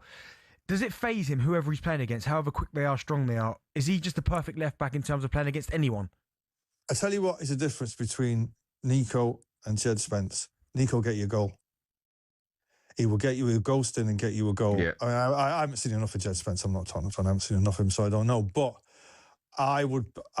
being biased, he'd be the first name on the City team sheet, never alone the England team sheet. So, and when he came on, he had one of the two best chances. So, I wouldn't be quick to drop Nico. He's whatever he might lack as a fullback, he'll give you going forward the other way. Yeah, I totally agree. And he's fearless. He's fearless on the ball. You know, he can dribble like a midfielder. You know, he's a top player. Let's sort of move it on to City while staying with England. You are edging closer to a deal for Elliot Anderson. And I said before the window opened, if United could buy one player that would be gettable, it would be Elliot Anderson. I'm not too sure about the price tag. I don't know what that's going to be. I know Forest have already rejected a deal worth about £121 million. Your views on him? Are you excited by the prospect of him being a City player? Yeah, I mean, I've never taken much notice of him, to be honest. You know what I mean? He's one of those players that you don't really, he scored against us last season and he was great. But hello, I'm Matt Forden from talkSPORT. This is How to Win the World Cup. This is the best squad I think England have ever had.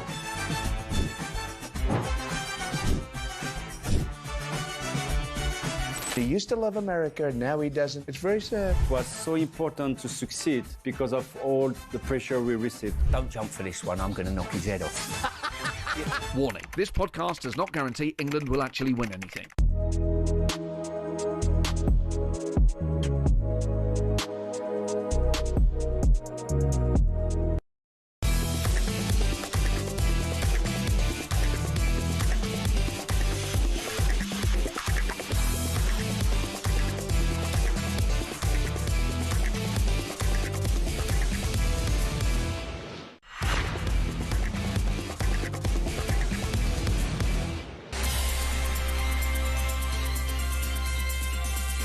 Run out. I don't know. Okay. Well, we were certainly going to report on one wicket, and looking at Joe he doesn't look very happy. Looking at Joe Root's face, I think we're going to be reporting on two. Sam Ellard's watching for us. Sam, what's gone on that second one? Oh, it's a run out. I mean, this just goes from bad to worse, doesn't it? Yeah. I mean, Emilio Gay was the fifth wicket to fall this morning, and now Joe Root, I don't think he's waiting for the technology. He is on his way. He looks to take a quick single. The throw comes into the stumps, and Joe Root is short of his ground, and Joe Root is going to be run out. Jamie Smith is the new batter on strike. They look to come forward for a quick single. Really, really good fielding there by the fielder on the offside. Direct hit, and Joe Root's gone. There's no dive, and Joe Root goes cheaply this morning. So he's the sixth wicket. Fourth over of the morning. Emilio Gay went to leave England 116 for 5. Nathan Smith, who has been so good in this series going around the wicket, full length ball tailing into the left-hander, then swinging away late. Gay pushing the ball and edging behind. Joe Root had looked a little bit nervy this morning. There was a couple of drives off Will O'Rourke, one that beat him on the outside edge, another one which took the thick edge and went over the slip to the boundary. And yeah, when you're chasing 373 or trying to look to defend 5-6 wickets, whatever it might be, the last thing you need is your best batsman to be run out. Joe Root run out by Henry Nicholls on 18. England, 20 minutes into this day, have already lost 2 wickets. New Zealand, 116 for 6. They now need just 4 wickets to win. Yeah, I should just say, Sam, I really enjoyed your piece on breakfast this morning. It was thank you. Totally accurate, totally right. And this has been an utter disgrace. I mean, there's no other way to describe it. I'm sick and tired of it, Andy. Yeah. I'm absolutely sick and tired of this. I mean, the start of the Bazball era was fun, refreshing. English cricket needs a reset and a fresh start, and it has to happen as soon as this final wicket gets taken today. Bad results, poor Ashes preparation, the Ashes approach, the Harry Brook cover-up, the Stokes retirement, and this series defeat at home. It has to be time for a change, and I cannot imagine a situation when in 6 weeks' time, England-Pakistan, first test match of that series, late August, if we have a situation where Ben Stokes is not there captaining England, and Brendan McCullum and Rob Key are in their respective jobs. Their positions are surely becoming absolutely untenable at this point. Thank you, Sam. Back to Sam, I guess quite frequently the way things are going. Joining us now, by lunch, the former England batsman and Sky Sports commentator Mark Butcher. Hi, Butch. Butch, can you hear us? I don't know. He seems to not be there. We'll try. We will. Oh, we got you. Hello. Hey, Mark. Hello. Yeah, we got you. Sorry, yeah, we was. I wouldn't blame you for not wanting to come on. No, you feel free to jump on the get to Nottingham Station, jump on the train. Dear, oh dear. That run out. I mean, wow. I mean, shooting ourselves in the foot once again. Yeah, I mean, look, after the bizarre nature of proceedings post the announcement of Ben Stokes' retirement last night, the likelihood that this would come to a very quick and slightly bloody conclusion was almost set in stone. Pitch is still offering plenty off the cracks for the bowlers, and you know, with England's sort of most likely match winners already back in the hutch after an hour of madness last night, it's a question of when, not if, New Zealand win this match and win the series. Honestly, we're making New Zealand look like peak Australia. I mean, they're a good team, but not as good as we're making them look. It's been so poor, it's just beyond belief. And Sam Ellard is right. It can't go on any longer, and these two have to go. Yeah, I mean, listen, before this started, I don't know if it was on your show, it was definitely on talkSPORT somewhere. I was asked about New Zealand. I said, look, they've got some very, very good players up and down the card. These are guys who are all average in the high 30s. They've got accurate bowlers, a good captain in Tom Latham. They are not going to be pushovers. And taking the mickey in terms of the way that you either approach the game or select your team or any of the other things could very easily lead to disaster. And you add to that Ben's retirement yesterday. And all of the fallout that will surely follow from that. And this has just been the most horrendous way to start after what was meant to be a fresh new start post-Ashes. Do you expect a change in the hierarchy, Butch? Honestly, I have no idea. All sorts of rumours are flying around at the moment, and I'm not going to talk about them because I can't verify any of it. But at the moment, it looks as though, you know, things other than Ben Stokes will remain exactly the same. Whether or not, you know, the nature of this defeat, it'll be the first time that England have lost a home series of more than 2 tests since 2012. So, you know, regardless of the ups and downs of English cricket over the years and Joe Root's captaincy and all the rest of it before Ben, we have been very, very hard to beat at home. I think it was South Africa all the way back then. And so, you know, even when things have been bad, we don't lose at home. So this could change everything. But at the moment, I'm not willing to speculate as to what might happen to those upstairs because I don't have any information. It's interesting. We were I think the England cricket fans, we heard from Sam, who is an England cricket fan, which is why he does the job he does, and he's just very angry. And I think they were willing to accept the sort of vibes and the Bazball feel of it when it was going well. But it you find they feel like you've run out of road with this approach, don't you? Yeah, I mean, this was the genesis of sort of Bazball. Started here against New Zealand, didn't it, with Johnny Bairstow's incredible 100 and Stokes finishing the thing off in barnstorming fashion all the way back in 2022. But since then, a lot of things have happened. You know, the part of the reason for it at the beginning was, you know, 17 Test matches, 1 win for Joe Root in the lead up to his stepping down. And so, you know, a fresh approach and some new ideas, some new players certainly seemed to be like a fabulous idea at the time. But the cracks in this have been showing up for the last 2 years. You know, in the very beginning, it was all a lot of fun, and we go down to Pakistan and we thump them there in what was, you know, an astonishing performance, particularly in the Test match in Islamabad. But if you think about it, when England have come up against India at home or away, they haven't been able to win. In fact, they got spanked in India and were only able to draw 2-2 against them here. The Ashes at home, you know, it was a 2-2 draw series that we probably should have won, and then we all know what happened just recently now. So in the series where it really counts, the ones that all of the roads are supposed to lead to, that approach has fallen short. Hence the talk about, you know, tempering the worst successes of Bazball and starting afresh and starting anew have begun. But now without a leader, And let's make no mistake about it, Ben Stokes wasn't the captain of England, he was the leader. Questions about who you replace him with, I have no idea.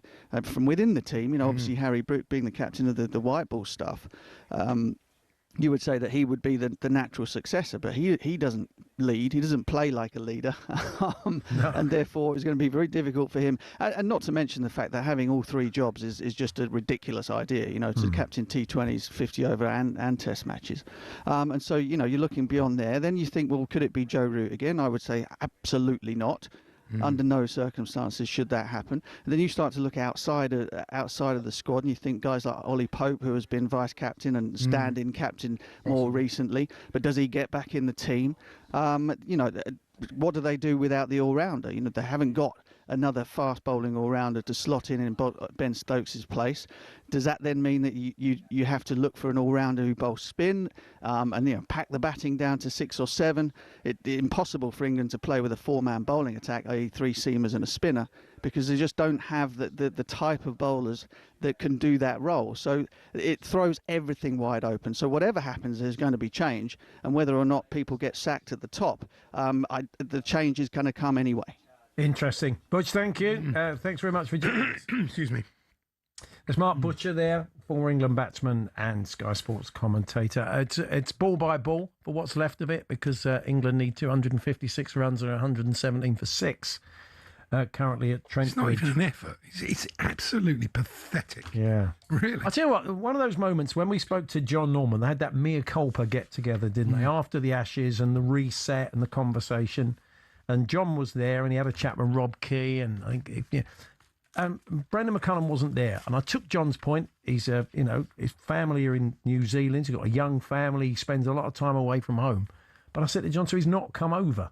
How serious? Yeah, of course. How serious a reset? How serious a mea culpa can it be when the coach isn't there? And Minister Paul is amongst a lot of people who have made the point. He said the irony of Brooks replaces Stokes after what he got up to in the New Zealand part of the Ashes tour. Kind of disciplining the current captain and replacing him with someone who escaped disciplinary action when his actions were far worse. Brilliant, isn't it? This is the thing. It's the optics of that. You do. I mean, look. We know Rob Key and we like him as a bloke, but it's really quite difficult to see at the moment that hierarchy can stay in place. It feels like you need a clean slate, but they have to go. Going to be a tough job for whoever comes in for them, and certainly for whoever comes in as captain as well. Looks like a bit of a rebuild. And we've got an Ashes next summer, haven't we? Great. Yeah. Tim Vickery's going to join us in this hour. Plenty to talk about. Why do Uruguay always revert to thuggery when their backs are against the wall? Not all South American nations are like that, but so invariably Uruguay do. We'll talk Bielsa, we'll talk Brazil ahead of Japan live on talkSPORT tonight, and all manner of other stuff with Tim in the next half hour.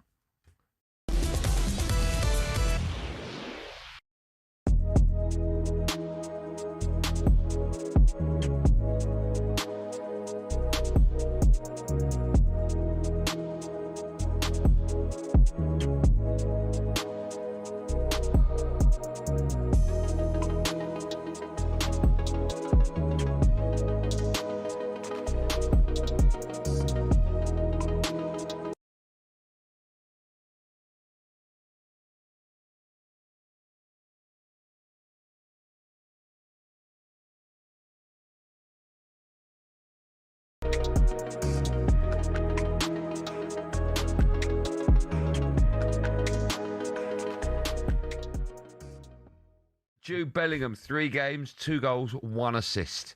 On the back page of The Sun this morning, Jude says Kane is the GOAT of the 3 lions. Benny, when people talk about Harry Kane, I can't believe this, but he does divide opinion. We've had it so many times, haven't we? Where do you think, amongst the majority of England fans, Harry Kane sits for greatest England player ever? Is he up there? On stats-wise, I'd probably say yes. I mean, the guy's won World Cup Golden Boot, Euros Golden Boot, and I know people say he's a penalty merchant, but still, those trophies sit on his mantelpiece. But I guess you get judged on what you win at the end of it. Like, or you I almost feel like you've either got to win something or do something where the nation fall in love with you. And I go back to people love Gaza. Didn't win anything, but for whatever reason, people say he's a genius. But no England players do win anything apart from. My point. That's why you got to be something a little bit different. Okay. So Gaza in his pomp. Well, he's smashing the place up. What's the matter with you? That's right. These footballers all the same. Yeah, I apologise. In his pomp, who you have him, Wazza or Kane? So I think goal scorer, Kane is better. As a player, all-round player, I think Rooney is better. Okay. But at the end of the day, you're a striker. You're there to score goals, to win games, and he's done that. And I've just spoke about World Cup golden boots, Euros golden boots. I'd find a way of getting them both in if I had the choice. Yeah, Rooney cool, and yeah, Kane. of course, you would have to. Yeah. Last question, then we move on to our next guest. Who's more important right now to England? Is it Bellingham or Kane? I still say Kane, man. He's still the guy that's in charge of putting the ball in the back of the net. Is Harry Kane England's greatest ever player? I don't know if you heard our little chat just now. Yes. I threw Wayne Rooney into the mix as well. What's your take on all things Harry Kane, Andros? I think if you're talking about peak, I think Rooney, Euro 2004, nobody, in my lifetime, nobody can beat that. But I think longevity, it has to be Harry Kane. Like, the guy made his debut 2015, I think, and now 11 years later, he's still the go-to man. He's still the talisman, the captain.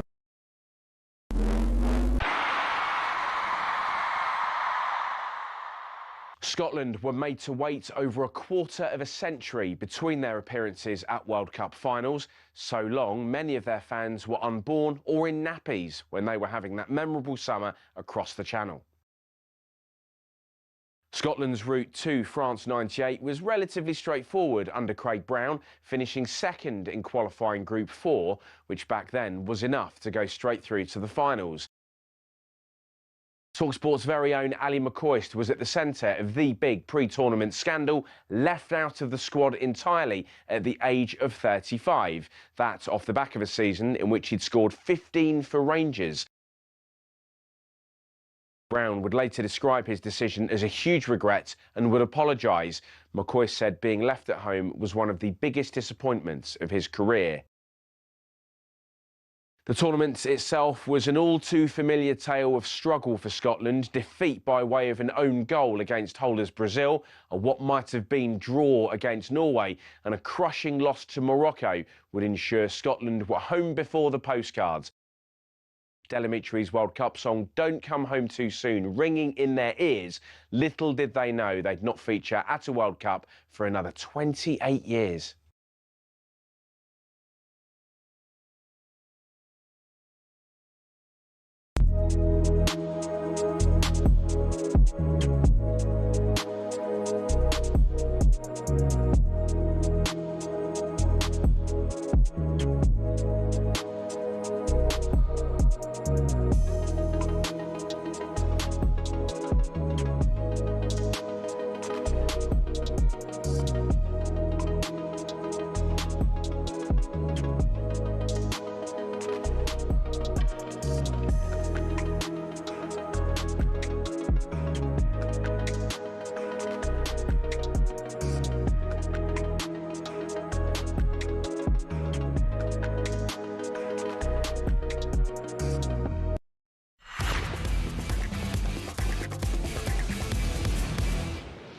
It's showtime on talkSPORT with BetMGM. We're ready for the action. Are you? Visit betmgm.co.uk or download the app. 18+. GambleAware.org. Yes, time to catch up on all the odds thanks to BetMGM. Alex Licence from BetMGM joins us now. Hi, Alex. Morning, lads. How are we doing? Yeah, not too bad. Good. Yeah, quite relieved England through to the game on Wednesday. I would imagine now it starts to take shape. The outrights are slightly shaped by the route to the final and who people are going to encounter along the way. Correct, yeah. We've seen a lot of movement in those markets, like you said, on the back of the paths being confirmed.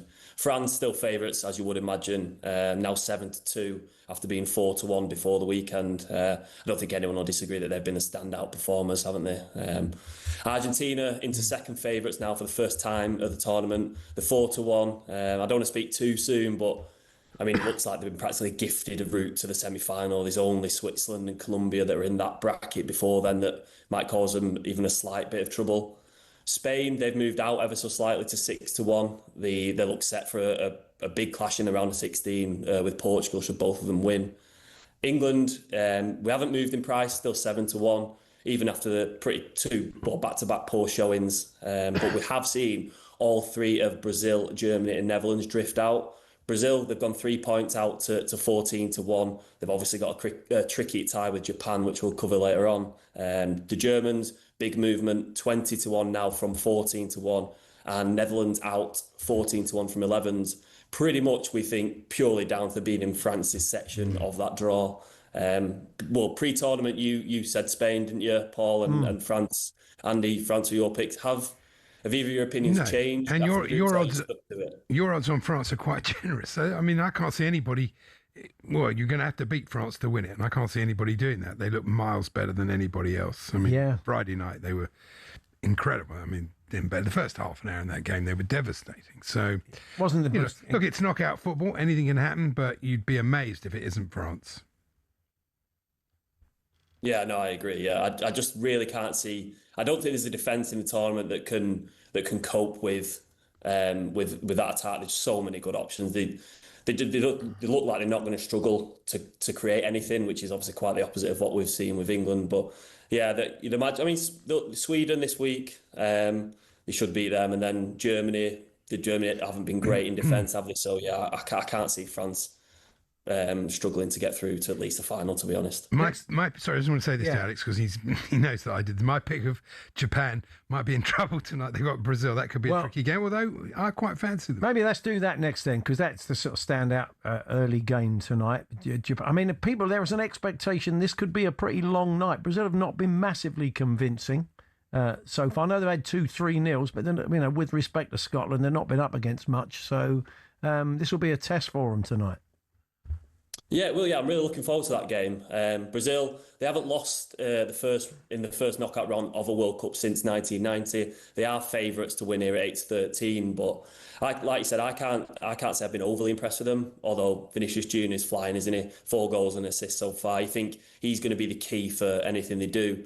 But like Japan, like you said, your dark horse. We saw a big movement on Japan this weekend. They were 40-1. They're now 66-1. Pretty much because they are playing Brazil tonight. But they beat Brazil when they played each other last in a friendly 3-2 last year. They're 4-1 to win in 90 minutes or 23-10 to qualify. I think, how do you see this playing out tonight? I think they're going to give Brazil a serious run for the money, to be honest. Yeah, I could see it. I could see it certainly going to extra time, possibly even penalties. They're a good side. 1 each, 2 all. I think it could be quite a decent game. Yeah, no, I agree. I mean, we had a look at a bit of a treble tonight, and one of the selections was Brazil and Japan to be a draw after 90 minutes. We put them in with Germany to beat Paraguay, and both teams scoring Netherlands, Morocco. So if anyone does fancy that treble, it's coming out at 7-1. But yeah, I can very much see extra time with that game tonight.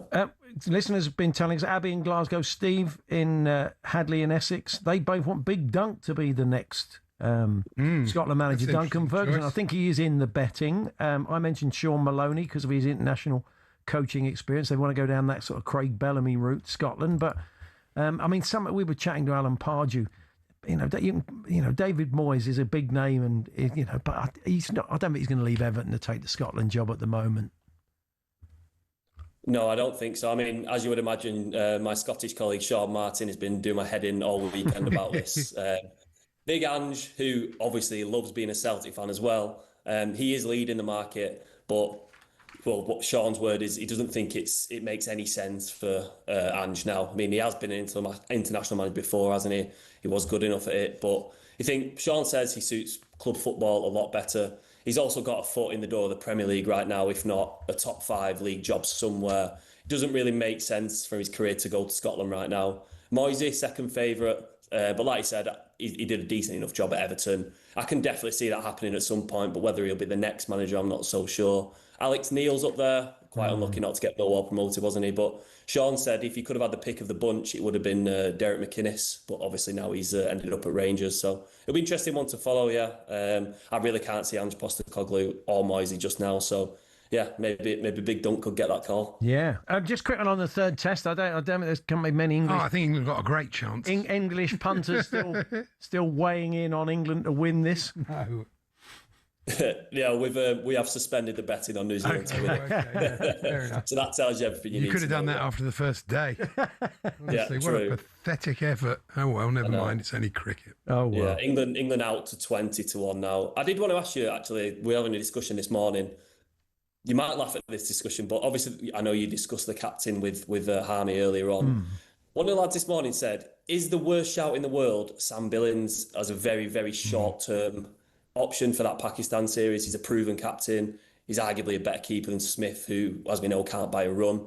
I don't think would that be a terrible shout, very, very short-term? He was on my list yesterday. I made a note of that. But the trouble is, I was thinking, I don't know this, but how much red ball cricket has he played recently? He's played a lot of white ball cricket, a lot of franchise cricket, but you know, he did retire from red ball cricket. Well, that's the problem. Yeah, he has got the ability. He's a good captain and he's a decent keeper and he's a good batsman. But you know, I think that's what they're going to have to do, though. I agree with you. I think they're going to have to think out, get rid of the coach and key, and then bring somebody in from outside. Yeah, you know, and shake this group up. If you appoint Brooke, it'll be the same old.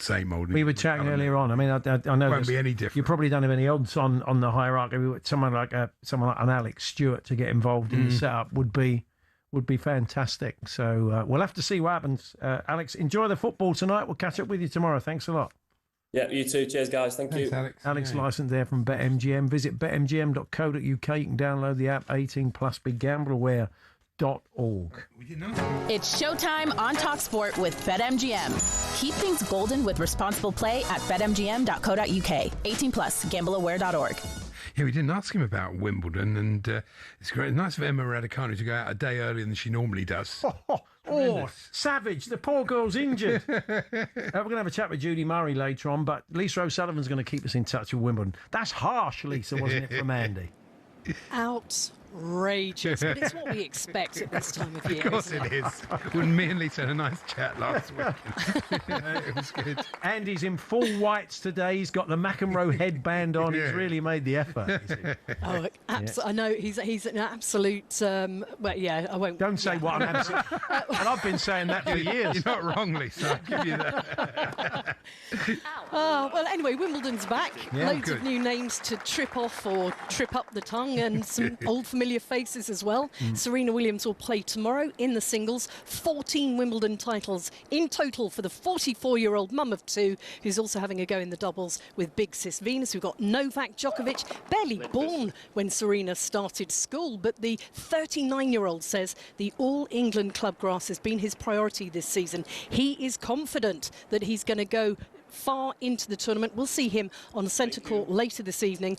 Reigning men's champ Yannick Sinner gets the show court action underway with the women's world number one Aryna Sabalenka to follow. As for the British players, well, there's a handful already struggling. We've got Mika Stojsavljevic, who was a break-up against Belinda Bencic, the number 11 seed. She's now trailing 4-2 in the first set. Max Bassing, the qualifier, debutant from the Rafa Nadal Academy, is playing fellow qualifier Shintaro Michizuki of Japan.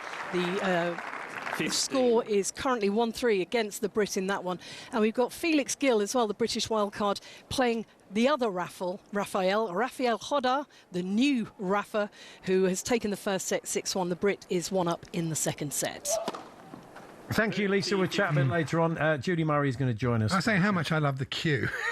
Yeah, you did say. You were telling us earlier on. You think it's I won't be saying what everything that's good about Britain. We talked a new book aimed at kids. Let me tell you, this is quite bizarre, really. This comes from Laura Knight. She said, guys, a while back you did a cool topic. It sounds like one of Charlie's, but you could well be right with me and Andy. You asked the question, what did you find in your shoe? I mean, it does sound very Charlie. Yeah, it does really. My husband put his foot in a trainer to find a toad. And I do remember her saying that. Yeah. My son named him Alan after Alan Brazil. Really? Sorry, Al. I mean, we don't make this stuff up. You mentioned this story on the show, and I let you know at that time that I was in the process of writing a children's picture book about that incident, the toad in the shoe, called Alan. Really? And now Ribbit it's out. Marnin. Ribbit Marnin. Anyway, yes, now it's out. It's called A Home for Alan by Laura Knight. Oh, lovely. And it does tell the story of Alan the toad, who begins life in a shoe. Well, let's have a part of look his at it. ongoing adventures. It's a beautiful thing. And she sent us a copy there, just showing that the camera one. And I'm going to be I'll be reading that to my grandkids. There we are. Yeah, very nice. It doesn't look like Alan. No, I was just wondering whether I like the illustrations. They're nice. Yeah, beautifully done. Well done, Laura. Good luck with the book. We wish you well with it. Brilliant. It's Paul Hawksbee and Andy Jacobs here on talkSPORT. As we said, Judy Murray joining us for a chat. Tim Vickery up next, though. Some of the big stories from the world of American football. Paraguay in action tonight. Uruguay reverting to type. And have they all gone off of Igor Thiago? Is he done now after that first half in the first game? We'll get the thoughts of Tim Vickery, our South American correspondent. Very shortly, we're here with Selco Builders Warehouse. You can check out this month's real deals at selcoew.com.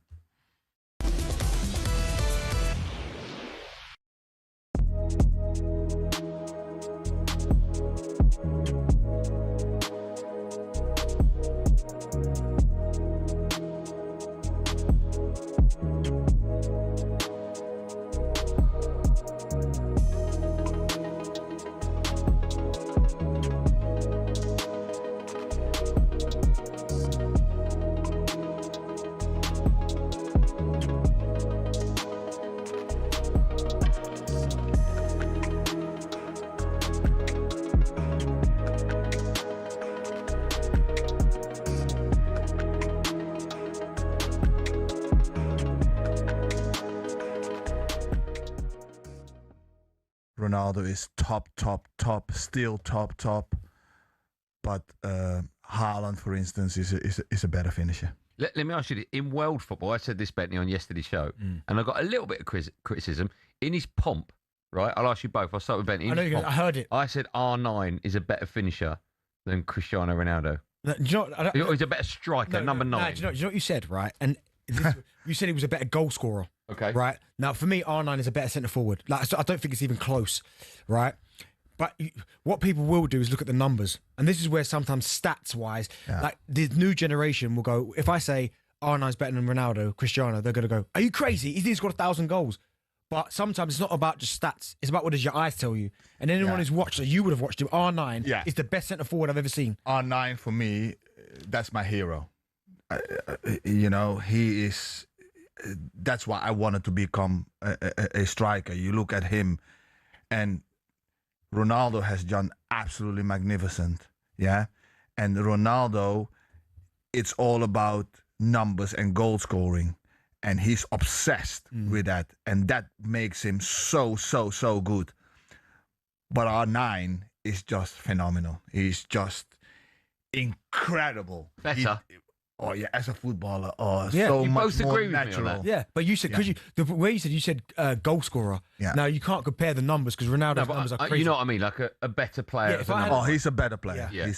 Get ready to get that winning feeling with talkSPORT Win. This summer, talkSPORT is bringing you live and official coverage of every game of the FIFA World Cup 2026. And to celebrate, we're giving away £26,000 guaranteed. Go to win.talksport.com to enter now, and you could win 26 grand in your hand, tax-free. Enter now, and you could be the next to get that winning feeling, courtesy of talkSPORT Win. Find out how to enter now at win.talksport.com.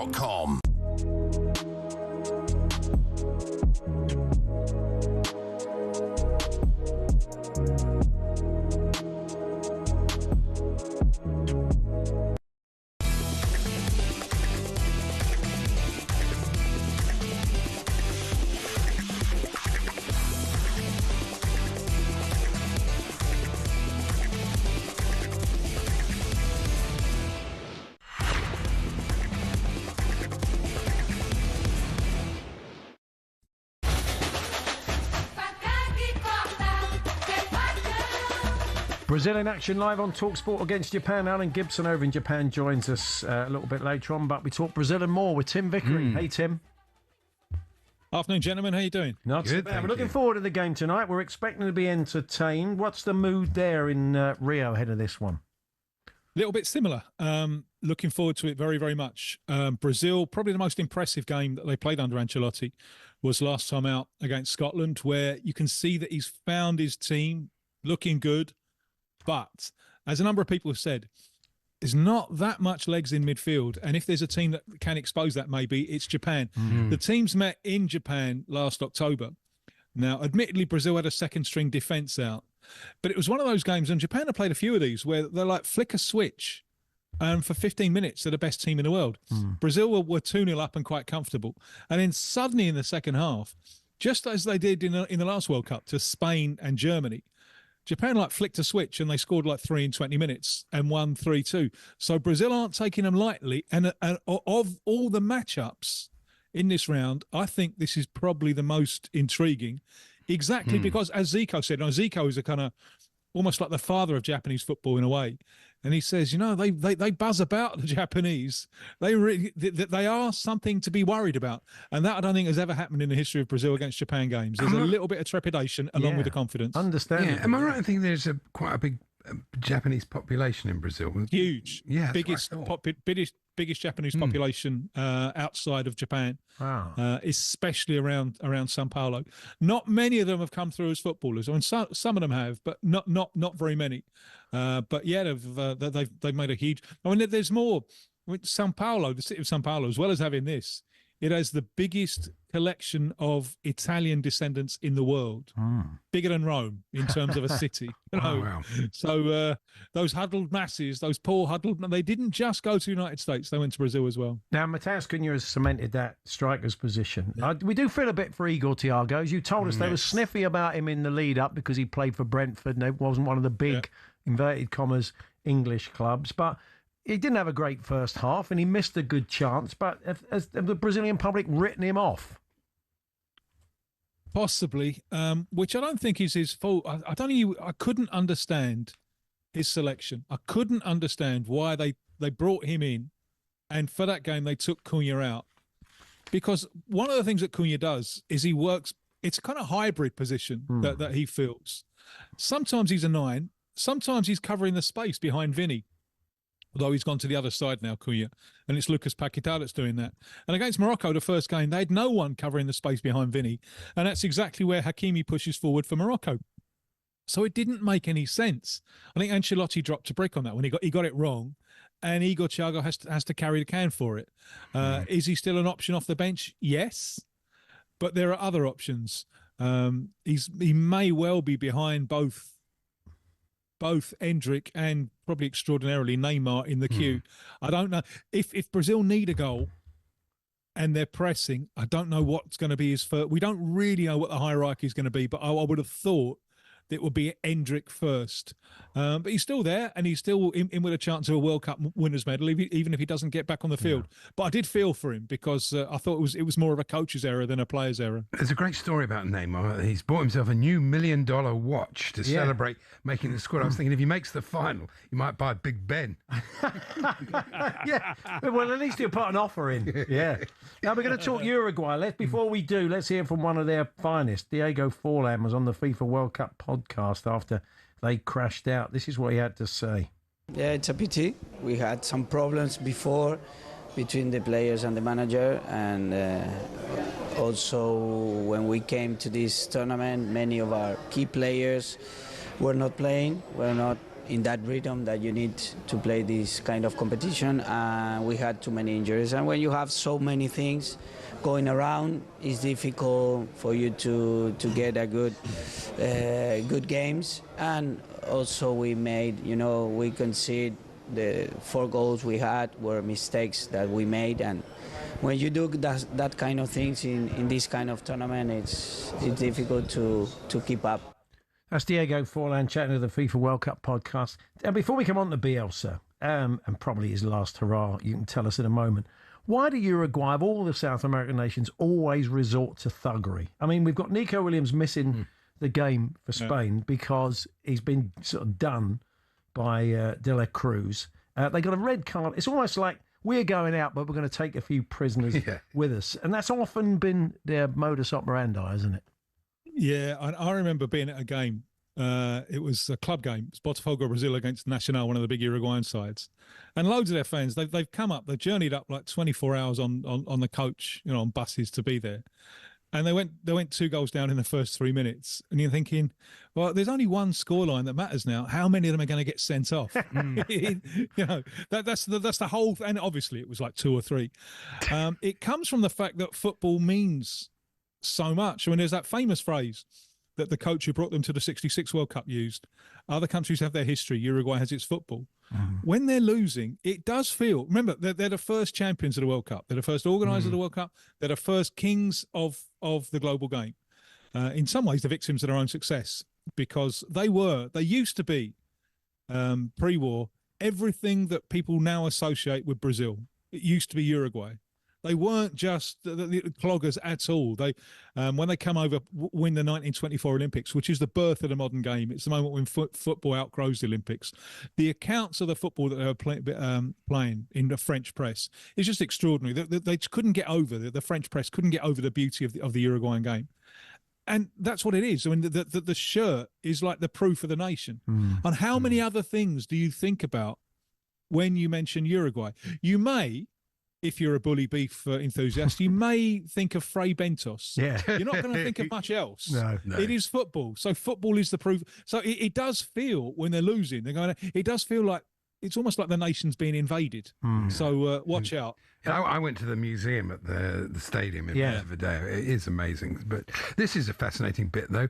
Uruguayan flops have been told to book their own flights home as a punishment. But that's ridiculous. That's not going to encourage people to want to play for Uruguay. It saves them having to land at Montevideo, though. At least they can go back to their own clubs and not have to face the music, Tim. Good point. Yeah, well, it's midwinter. Why would you want to go back there now? I'd want to go on holiday somewhere else. And also, I suppose it saves them collectively from the tomatoes at Montevideo Airport. Absolutely. Instead of which, they can kind of go back in dribs and drabs, a little bit like Napoleon's army in the retreat from Moscow. That was it for Bielsa, wasn't it? I don't think we'll see him again, will we? I can't imagine. I mean, he's made... It's not entirely his fault. No. It is striking how many of these players have not kicked on in their club careers. It's really, really striking. But he has made an absolute Horlicks of it. And it's clear who we should blame. Tommy Tuchel. It's all Tommy Tuchel's fault because they lost 5-1 to the States in November. And are they going to get rid of Bielsa before the World Cup? And it all hung on those March friendlies. And I don't know if you remember the game, but Uruguay came and very uncharacteristically for a Bielsa side, they didn't get out their own half, but they snatched an equaliser right at the end with a penalty. And England, it was one of those Tommy Tuchel penalties, friendlies that I don't think he took particularly seriously. Had England gone out at full tilt and played that friendly at full tilt and put Uruguay away by 3 or 4 goals, Uruguay would have been forced to make a change. So I blame the England coach. Just a real quick, we're out. We got about 30 seconds or so on Paraguay, their chances tonight. After that terrible start against the USA where they got gubbed 4-1, they've looked more like their old selves, defensively resilient. Can they spoil the party for Germany? Do you think sort of extra time and pens is their best route, Tim? Yeah, the nightclub bouncers are back. This is one of those games where they start winning 0-0. And every second of the clock takes them closer to their objective. And if Germany overcommit, they've got Almiron back to punish them on the break. So, Paraguay thinking, we can sneak something here. Can't wait to be Sounds like a thriller, doesn't it? Got extra time and pens. That'll be about 12 tomorrow. So I may just be watching the first half. Yes. Well, cheers, Tim. We'll catch up with you soon. Thanks very much. Look forward to it. Cheers. Tim Vickery, our South American correspondent. The Japanese angle on tonight's game, the 6 o'clock kickoff live on talkSPORT. Adrian Durham, Jim Proudfoot, Stuart Pearce, your commentary team. Still to come. Beyond Alan, we'll have Faker Others from the England camp, ahead of the DR Congo game. A little tale from the history of DR Congo we'll dust off for you. And Judy Murray's going to join us, talk a bit of tennis and more. That's all to come.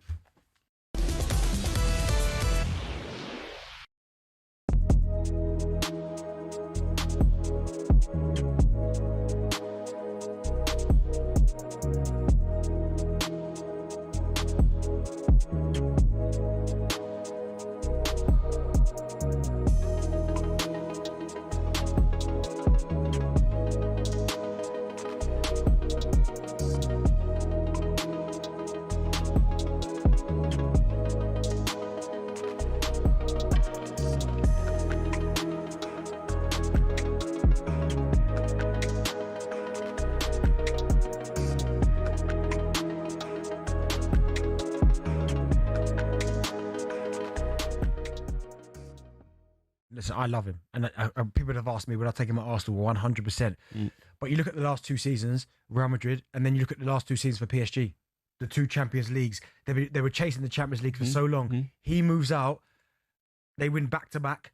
It just doesn't look well on Mbappe, does it? You could say that he's responsible for that. But in the meantime, when you see what Luis Enrique, the Paris Saint-Germain manager, has changed, the way the team has changed, the unity, everybody is playing for each other, they're fighting for each other, on the pitch.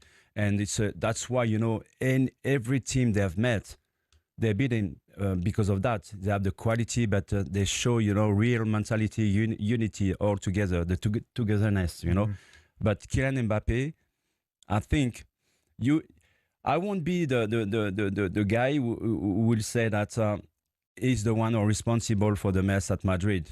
I think if you have Mbappe in your team, you are in a good position to win something. Yeah. It depends as well of other players, The ego of players, in Madrid is so huge and devastating, in the dressing room. Is he the best player on the planet? Actually? Yeah. I won't say that. He's one of them. Who is? This season?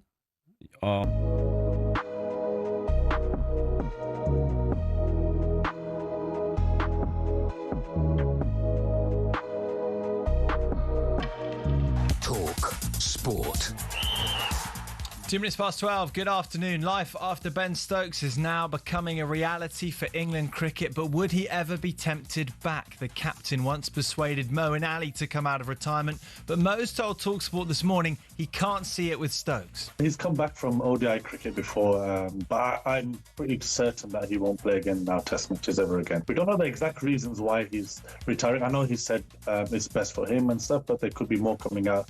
Maybe potentially in a month or so, but I don't think so. I don't think he'll play again. Former England batter Mark Butcher nervously points out that Harry Brook is no great position to succeed Stokes. You would say that he would be the natural successor, but he doesn't lead. He doesn't play like a leader, and therefore it's going to be very difficult for him. And not to mention the fact that having all 3 jobs is just a ridiculous idea. To captain T20s, 50 over and Test matches. What about Coach McCullum and Director Key? Can they survive what will surely be a resounding series defeat to a depleted New Zealand side? The messy ending is being watched by talkSPORT's Sam Ellard. It's in the first hour. Emilio Gay caught behind off Nathan Smith for 10. Joe Root then run out by Henry Nichols. A really impressive direct hit for 18. Nichols picking up the ball at point. Jamie Smith been short on runs in the last year. He's not out on 25. Gus Atkinson has got 2 runs to his name, but it feels like we're just waiting for the inevitable. England 151 for 6. New Zealand need just 4 more wickets. Thank you, Sam. Former England football coach Jimmy Floyd Hasselbank says Morgan Rogers should start on the left-hand side of Harry Kane against Dr. Congo, with Ezri Konsa moving to right back, and Yannick Sinner will begin his Wimbledon title defence on centre court today. Whilst on court 1, Britain's Harriet Dart will take on Yelena Ostapenko following Emma Raducanu's late withdrawal. Talk Sport News. Westminster hasn't been working for people. That from Andy Burnham as he unveils plans for a number 10 of the North. And actress Dame Penelope Keith has died at the age of 86. Emma has more at past. talkSPORT weather with QuickFit, where we've got a wider range of premium tyres than Britain has rainy days. Visit your local centre or book at quickfit.com today. A warm and sunny day at Wimbledon and Trent Bridge. Scattered showers will move into Northern Ireland and Western Scotland. Ready?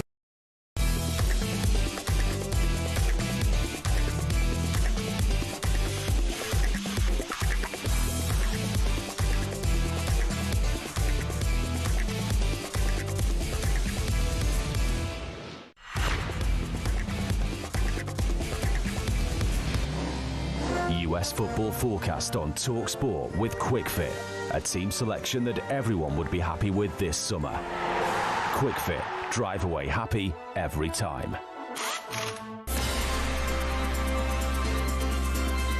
Yes, time to look ahead to all the latest weather over in the States and in Mexico. Thanks to QuickFit, we've got games in Boston, in Houston, and in Monterey as well. Oh, lovely, yeah.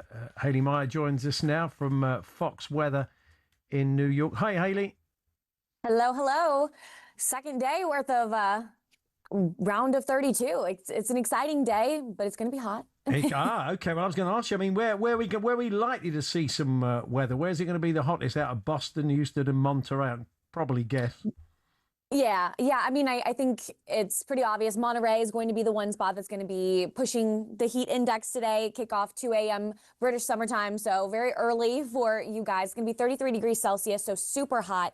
And throughout really the bulk of the game, it's going to be hovering around at the very least 30 degrees Celsius, just like you guys were dealing with over in the UK over the last couple of days. It's an intense heat wave. We're feeling it right now throughout the central half of the United States. So think Missouri, parts of Nebraska, Iowa, but that heat's going to eventually shift off towards the East Coast. So Boston today for the game with Germany versus Paraguay, temperatures are actually beautiful, about 27-ish degrees Celsius, probably a little bit cooler than that. On the touch warmer side, but overall super pleasant when it comes to summer-like temps. But we are going to be pushing 30-plus degrees Celsius come next week. We could even be talking record-breaking heat. So any games for next week, really actually heading into the latter part of this week, is going to be the big story. But for right now, we're finding this perfect window of pleasant temperatures along the East Coast, but definitely Monterey going to be the spot. Over in Houston, it's an indoor stadium. It's a retractable roof. So Brazil versus Japan, not really having to deal with weather impacts, but that's also going to be a very warm day for parts of the fan experience, so the FIFA Fan Fest, everybody traveling to and from the stadium. Maybe you're waiting in a line to get in. About 34 degrees Celsius is roughly what we're thinking, but in spots like Texas and along the coast, you have a lot of moisture, so that humidity really gets pumped up, and so the feels like temperatures are going to be pushing triple digits easily. 100 degrees plus. And with that extreme weather, Hayley, that's coming up, could we see some disruption in games? Could we see just some storms? Been all right so far. Yeah, but I mean, it sounds like there's a kind of new front coming in that could cause a few issues.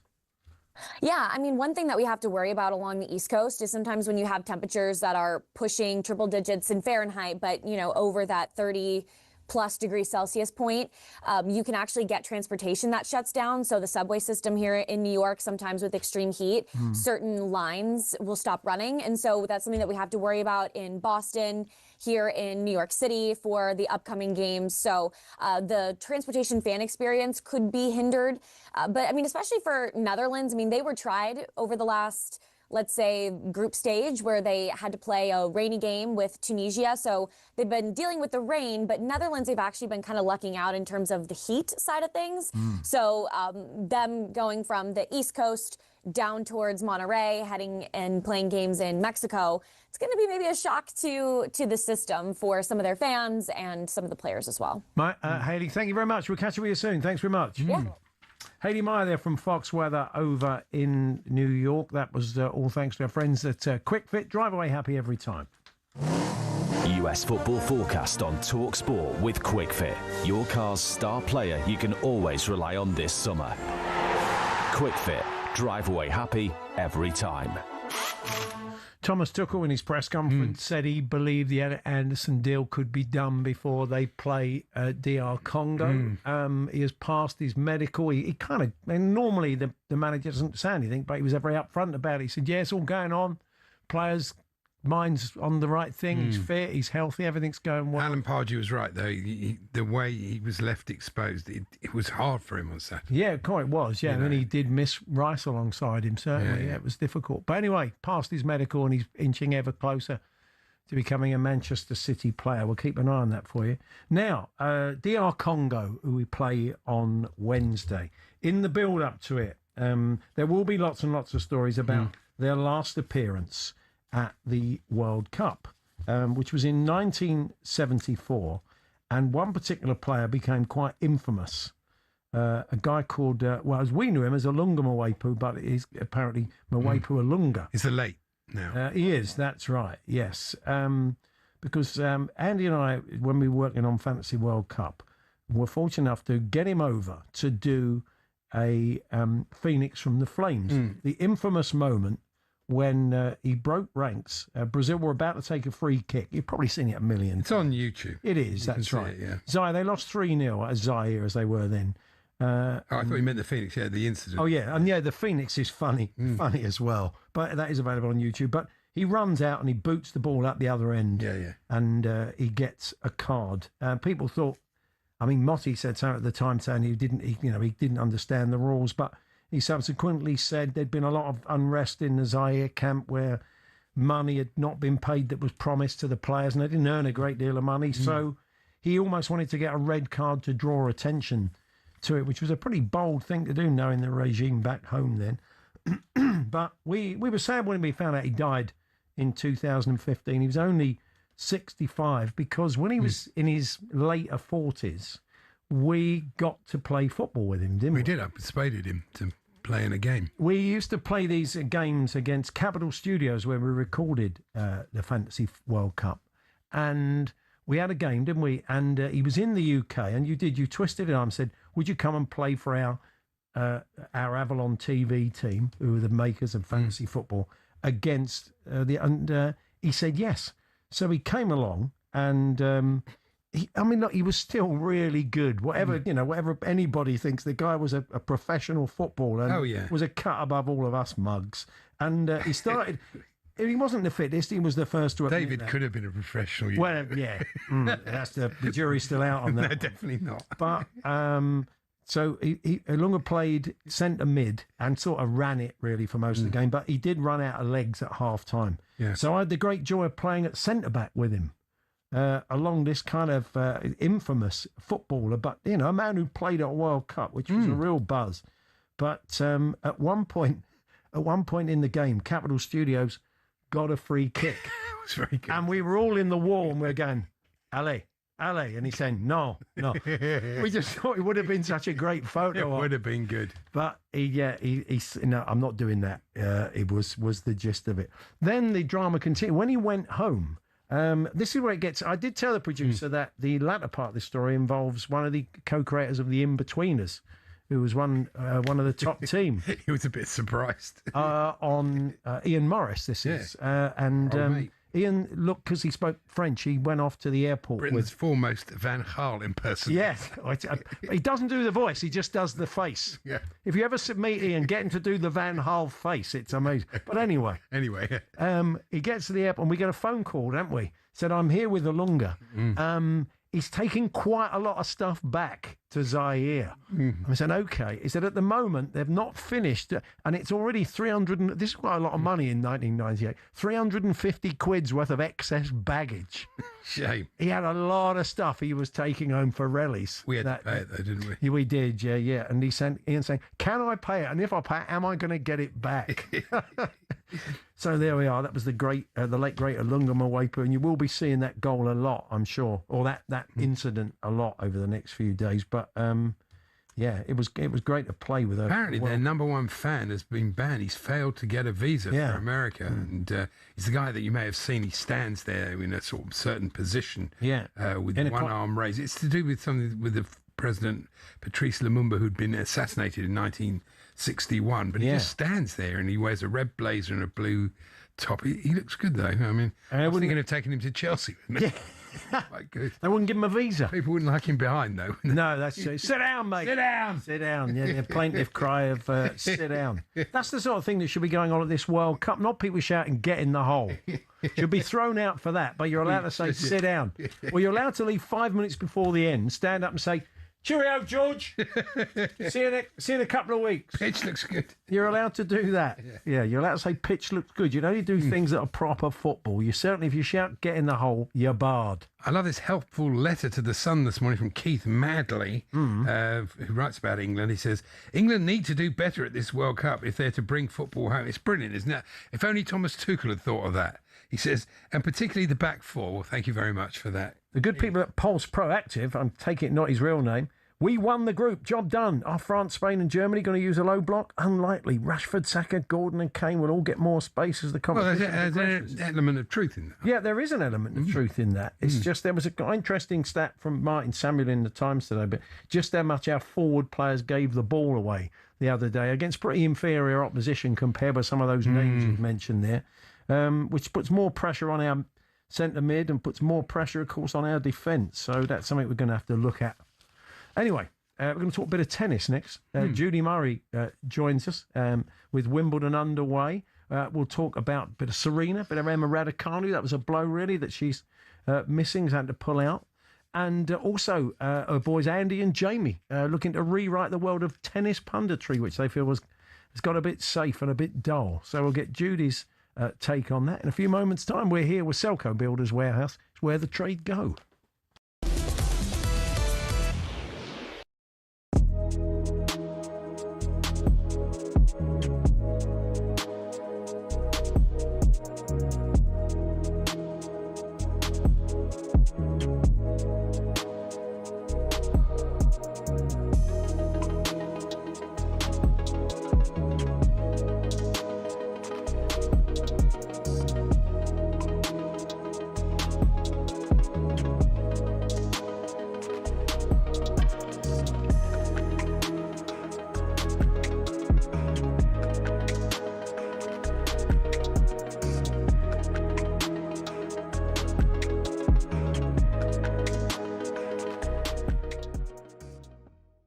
What have you made of Stevie Clarke? He's come under the spotlight for how he's handled the journalists. He's come under the spotlight how he's set up Scotland, certainly in the second game as well.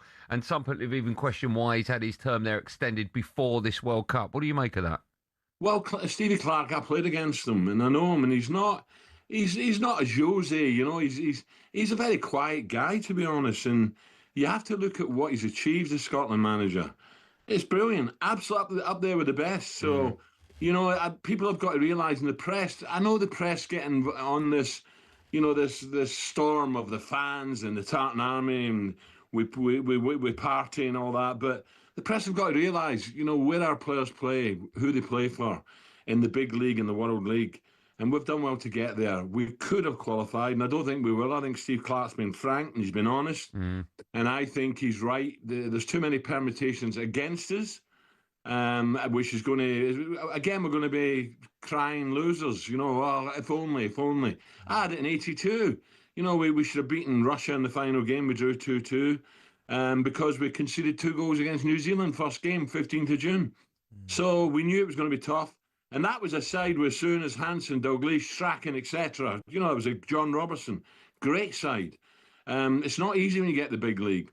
And, you know, the final stages, and I'm afraid we're just going to be, once again, we're just going to fall short. But it's a shame because the punters are brilliant. But I think the press have got to look at themselves and say, we're a small nation, we maybe have underachieved again. But thinking about it, looking at what Steve Clarke's done, he's not flamboyant, he's not charismatic, excuse me. He's not giving it, you know, he doesn't like doing press conferences. It's quite simple. He's a quiet man, but what he's achieved. Get ready to get that winning feeling with talkSPORT Win. This summer, talkSPORT is bringing you live and official coverage of every game of the FIFA World Cup 2026. And to celebrate, we're giving away £26,000 guaranteed. Go to win.talksport.com to enter now, and you could win 26 grand in your hand, tax-free. Enter now, and you could be the next to get that winning feeling, courtesy of talkSPORT Win. Find out how to enter now at win.talksport.com.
Just before we chat with Judy Murray, let's head back to Wimbledon. Got underway today. Lisa O'Sullivan watching for talkSPORT.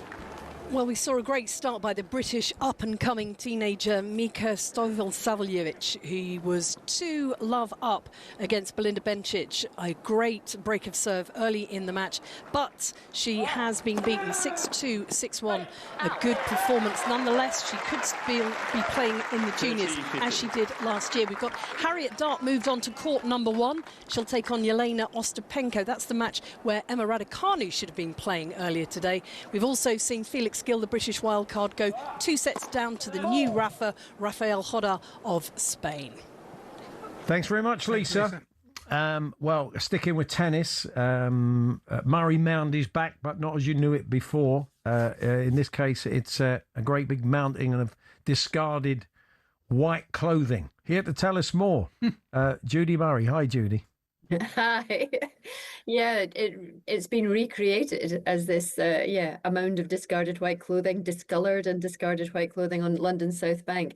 And it's really all about raising awareness of how much white clothing we send to landfill every year. Something like 440 million pieces of white clothing through the UK go to landfill. So why white clothing specifically rather than colours? Well, I think that white clothing gets thrown out or chucked in the bin much more than coloured clothing does, because it stains much more easily, and so it looks a bit yucky. Whereas coloured clothing, I think you're probably more likely to resell, recycle, send to the charity shop, give away elsewhere. But with white clothing, poor old white clothing, it gets it's interesting, doesn't it? Isn't it quite triggering for you seeing this great big mound of white clothing? It must be like Andy and Jamie coming back from tennis practice and just dumping it in the utility room. That is exactly what it's like. Maybe not quite as big, but the same kind of thing. Oh dear. I mean, they had the news today that Emma Raducanu's not going to make it. It looked like she had this injury, and there was a bit of talk overnight, but not a real shame from her point of view. Yeah, it really is, because Wimbledon is the biggest show in tennis. It's the jewel in the sports crown, and of course, as a British player, it's that bit extra special because it's your home Grand Slam. But I think she had a good run at Queen's a couple of weeks ago, and then took the following week off to practice and build up for it. But I think when we all saw the pictures of her wearing the boot a couple of days ago on her foot, I think there was a realization that there was something quite serious going on, and it turns out to be a stress fracture. So unsurprisingly, she's had to withdraw. Is she just unlucky? I mean, often it's a shame when people in sport get a lot of injuries. People get angry at them. They don't want to be injured. They want to play their sport. But I mean, is she just not robust enough? And what's your reading of it? I'm not sure, because I'm not close enough to it, but often when you've had a significant amount of time out, like she has from competing through other injuries and or illnesses, and you come back into it and you're trying very hard to build your body up, sometimes that in itself, that extra volume, that extra load, can put stress on different parts of the body. And clearly, if there's a stress fracture, I think it's of her shin, I think that's what I read, that's going to take quite a bit of time to repair. But it does show the importance of having a really sound medical team around you, and physio and fitness trainer working together to make sure that your body is being prepared in the right way, and that you're not putting too much stress on it at the wrong times of the year. Yeah, she's still got plenty of time, hasn't she? But I mean, having won a slam so early on, the pressure, there's more eyes on her than there would normally be had that not have happened. But I'm sure she much rather would have that it did happen, of course. Yeah, what she did to win the US Open 2021, it was during the COVID years, but to come through qualifying and win the tournament without dropping a set, it was absolutely phenomenal what she did. But it catapulted her to a position in the rankings. It made a huge jump. So she missed out a lot of what would be the normal stepping stones in terms of preparing yourself and going slowly to that point. So yeah, but she is still young, and she's a great athlete. She's a great player. She's got a good team around her. She's back with the coach who was with her when she won the US Open. So let's hope she can get through this and start working towards improving her ranking and contending for these major events again. Tennis has always been about great rivalry, so it's really sad that Alcaraz isn't here this year. but at least Serena Williams is. So that's good news in one sense, but unlucky for the men, really. I think it looks like Sinner. It's hard to see beyond him, isn't it? Really. Yeah, Sinner is the best player in the world on the men's side at the moment. Hopefully, he's recovered from the kind of health scare that he had at the French Open, where the heat seemed to get to him. But if he's fit and healthy, he is the best player in the world. He is the one to beat. But yes, it is a shame that Alcaraz isn't here this year, that's for sure. But the grass can be a difficult one to predict. There are very few countries that have any kind of volume of grass courts these days. Britain does, or England does, and Australia does, but very few of the top players are really comfortable on grass, simply because they don't get to play on it very often. So you quite often can find some big upsets in the rankings, particularly in the early weeks of the grass season, because players are just not used to it, and it plays very different from the clay, which they've just come off through obviously the clay season and the French Open. So quite a big bit of adjusting. So there are scalps to be had in the grass court season that you might not find on any other surface. It's interesting to hear Serena say the one thing that she'd kind of forgotten about, and now she's come back, is the drug testing, the nature of it, the doping protocols. She said are grueling. And look, I mean, you wouldn't need them if you didn't have people potentially trying to cheat along the way. But she said that was one aspect of it she'd forgotten about and didn't miss. I mean, they're very strict, aren't they, in tennis? Yeah, they are, and it has been that way for a long time. But if that is part and parcel of the rules regarding your participation on the ATP or WTA tour or in the Grand Slams, then you have to go with it. But one of the things that is required daily of you, if you are one of the top players, is that you have to tell the doping agency that, where you are going to be for 1 hour of every single day of your life, so that if they decide to test you, they know where to find you. And if you're not there, if you forget to change your whereabouts sheet, that's what it's called. And that happens so much because you enter a tournament, the tournament lasts for a week. You hope you'll be there for the week, but if you get knocked out in the first round and you decide to take a quick flight onto the next tournament and you forget to update the sheet, you can have a strike against you. So, somebody has to be on top of that for you if you're traveling and you're going across time zones. It's a little bit tricky, but yeah, I mean, it's necessary. It is there to protect the sport. Now, someone who does a fair bit of tennis broadcasting and punditry, I don't know what you made of Andy and Jamie's new YouTube channel, where they said they want to sort of shake up the world of tennis punditry. They want it to be a bit less anodyne, a bit less safe, and a bit less boring. I thought they were having a go at their mum there. Is that what they said? Well, they want it to be a bit more. They want it to be more like football punditry. They want it to be, just have a bit of edge to it. Yeah, and they feel it's all a bit safe. Is that a fair comment, you think, Judy? Yeah, I think you're right. I think a bit more debate, a bit more spark, a bit more fan engagement. I think in this day and age, you find a lot of people who are concerned about saying how they really feel about things for fear of the backlash on social media or even tabloid media, people who don't agree with you. So yeah, I think they want to put their own twist on it. I haven't seen any of the stuff that they've done yet, but yeah, I'll try and tune in a have little. to get you on as a guest. That would be good. No, I'm too boring. Well, Judy, good to talk to you. Thanks very much. Enjoy Wimbledon. Yeah, thank you. There we are. There's Judy Murray there, and research there into. You'll enjoy it more than I will. The new Murray Mound. I would take that as read anyway. That was done with Dr. Beckman, not to be confused with Dr. Congo, of course. Oh, thank you very much. So more reaction to Wimbledon. We've got a podcast for you, Off Court, with Greg Rosetsky.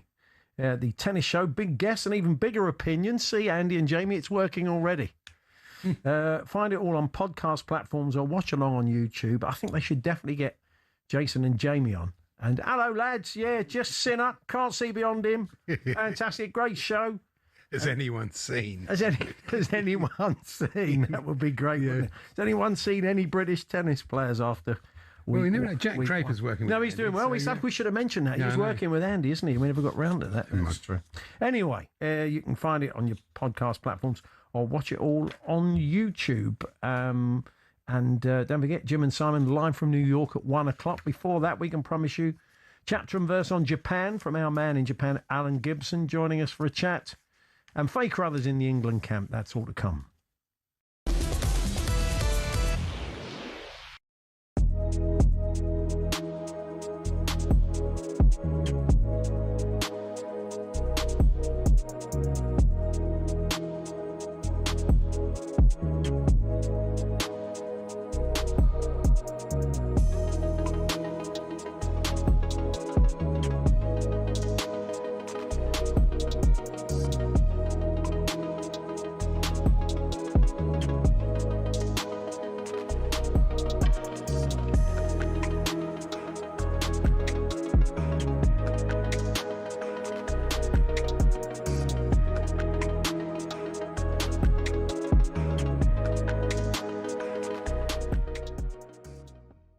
Bent has been terrified all week about the Ghanaian witch doctor. He slagged off. No, he did not. Supposedly putting a curse on Harry Kane and England's number 9, subsequently missing a sitter. Now, thankfully, the witch doctor, of course, lifted the curse. It's funny. Right. Now, there was a report in The Sun that you, Emmanuel, were cursed by a witch doctor. It's Senegal. Ignored it 2002. and got injured. Yeah. Tell me about that. Yeah, before the World Cup in 2002.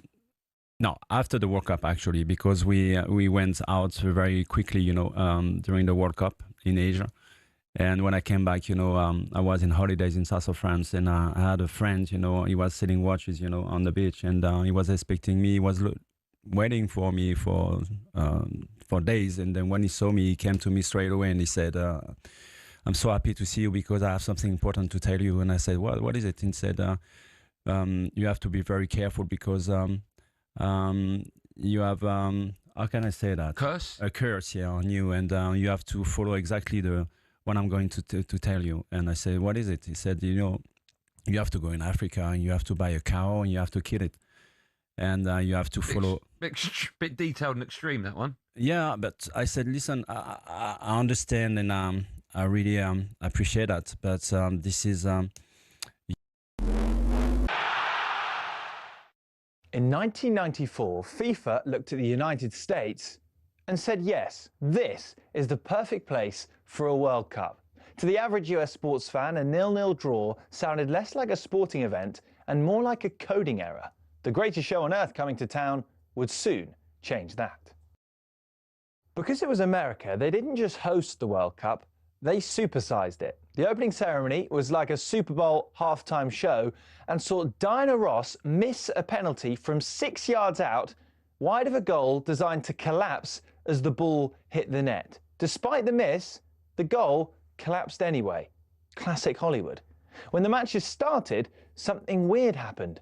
Americans actually showed up. Sure, half the crowd were probably wondering when the quarterbacks were coming on, but the energy was infectious. The cultural mashup was glorious. International fans arrived expecting traditional football fare and found stadiums pumping out star-spangled scoff snacks. For the US, nothing said the beautiful game quite like a processed platter. And the heat. Games were played in blistering midday sun to please European TV audiences. Players were practically melting on the pitch, while fans in the stands were getting sunburns shaped like replica jerseys. Can you imagine the tan lines if England were there? Nightmare. On the pitch, we got pure theatre. Babetto's baby rocking celebration, Maradona's last international hurrah, and ultimately a final that ended in the most American way possible, a dramatic shootout, with Baggio launching his penalty straight into the California stratosphere. To this day, 1994 remains the most attended World Cup in history. The total for the 52 games, 3.5 million. That's an average of 68,000 per game. America didn't just survive the invasion of a foreign sport, it birthed Major League Soccer because of it. Beckham, Messi, they don't go if it wasn't for USA 94. Turns out all it took to hook the States on the world's game was a little bit of 90s magic and a whole lot of nacho cheese.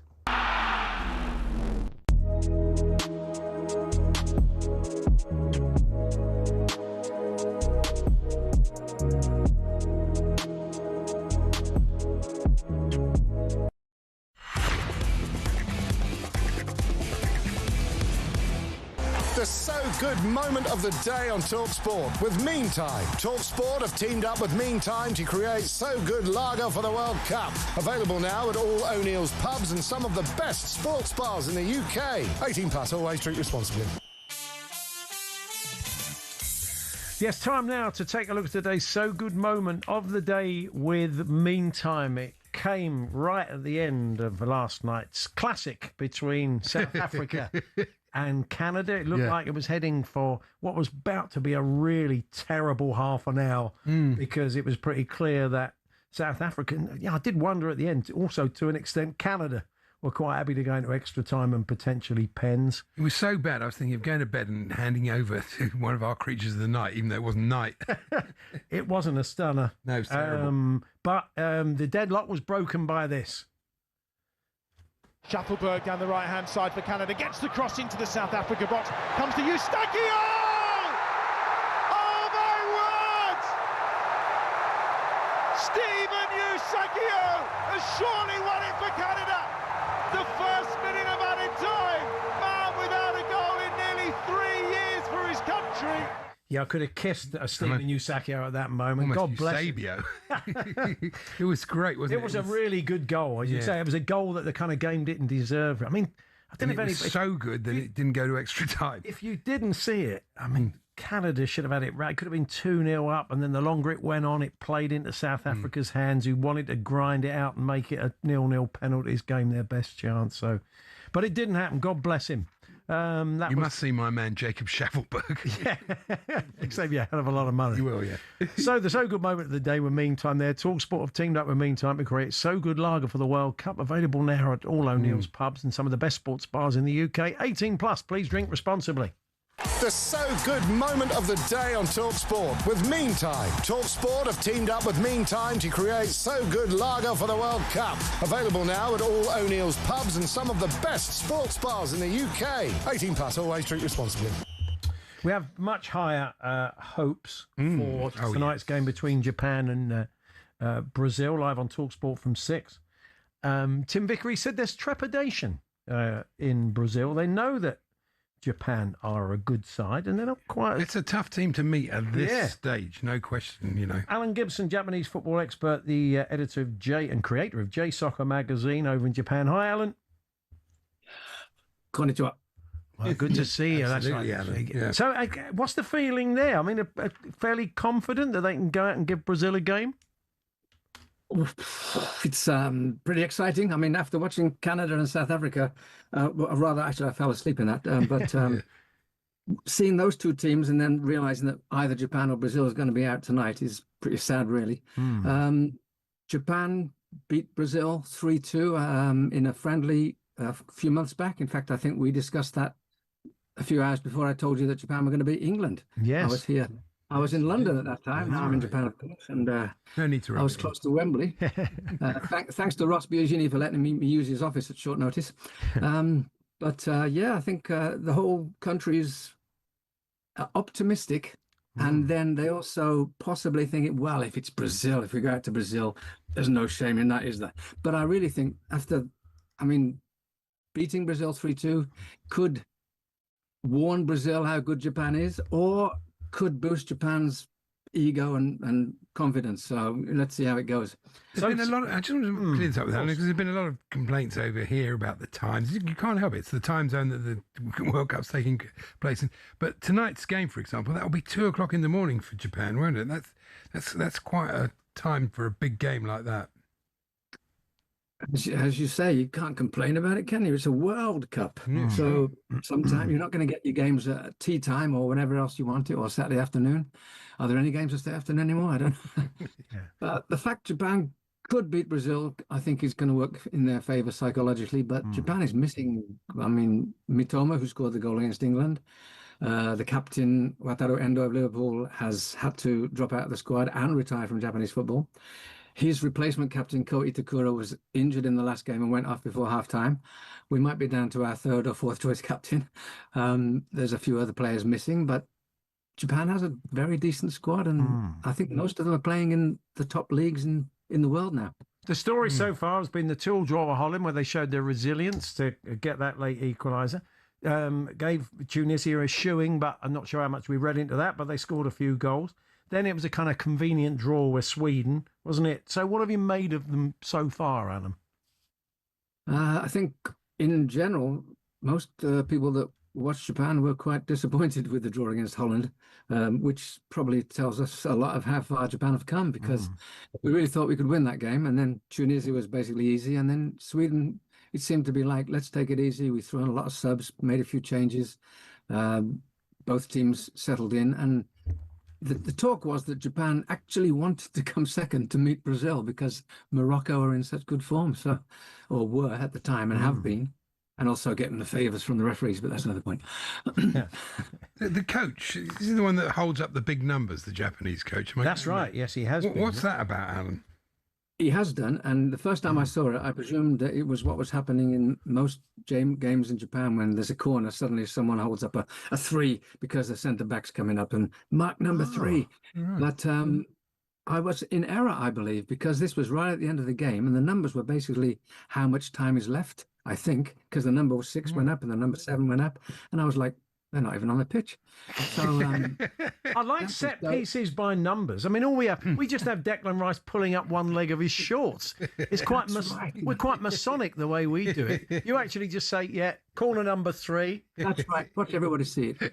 Yeah. I mean, once you've cracked the code, though, I mean, then you know exactly what Japan. Maybe do they vary them, or are they kind of written in a very traditional country? Of course, once you've had a number 3 penalty, it'll be like that or corner. It'll be like for thousands of years, won't it? You can't mess with a number 3.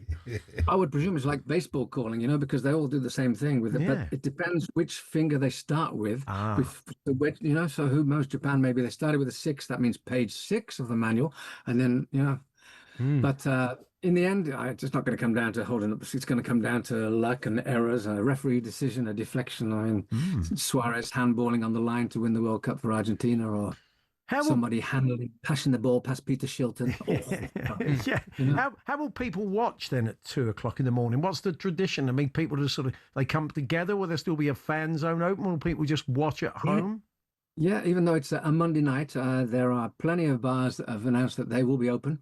And also for the last game in particular as well, Keisuke Honda, a very famous Japanese footballer who's been commentating on this one, basically told the people, the companies on Twitter and SNS and X and whatever you want to call it, that the companies have to give it was 5 a.m. The game was 8 a.m. the second one. So 8 a.m. So Honda was basically saying nobody's coming to work till 10:30, okay? And then a lot of companies sort of followed this and agreed with it in public. And then he said, and the schools too. Right. So everybody just started the day late. I mean, they did a little bit of that when we had the World Cup in Japan and South Korea, and we were getting breakfast kickoffs. And I think the kids occasionally got cut some slack and were getting in a little bit later. But I can understand that. So yeah, plenty of people are staying up. And in my case, I think I'll be going to bed about 5 minutes after we finish and getting up in about 3 hours and then going back to sleep again after. But very much. If they go out, will the reaction be as it would be here? Is it the same level of expectation? In South Korea, the president has got stuck into the coach. Although he's on his way out, but he said this. I mean, it's like a national disgrace. I mean, how will it? Yeah. If they do go out, what will be the feeling, Alan? Yeah, good. To be honest, I don't think Korea. No offense to Korea, were expecting as much or expected as much as Japan. I think Japan have grown so much in the last 15 to 20 years, and if we want to go into the 100-year plan, that's a longer story, but we can talk about that for an hour sometime. But Japan are basically, I think now, I mean, in top 20 at FIFA for about the last 3 or 4 years. They've not lost. Well, Moriyasu, the current manager, is 8 years in now, I think, and he's never lost to a European team.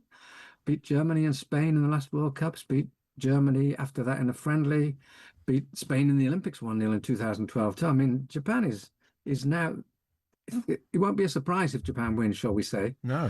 But I'm thinking a lot of Japanese will be like, okay, let's get on with our lives now. But the football fans will be, I think, very disappointed. Yeah. And note, this shirt that I'm wearing will be seen for the first time. And it's like apparently it's the biggest seller. I've sent about 50 around the world. Literally, it's really looks a bit Derby County, so I don't know if that's a good omen or not. But Alan, we're out of time. Enjoy the game tonight. We will catch up with you soon. Thanks very much. Boom. Arigato. There we go. Alan Gibson from J Soccer Magazine, Japanese football expert, live on talkSPORT from 6. We're going to talk a bit of England with Faye Carruthers shortly. Let's check in first with Sam Ellard watching England versus the fight back's on, the rear guard.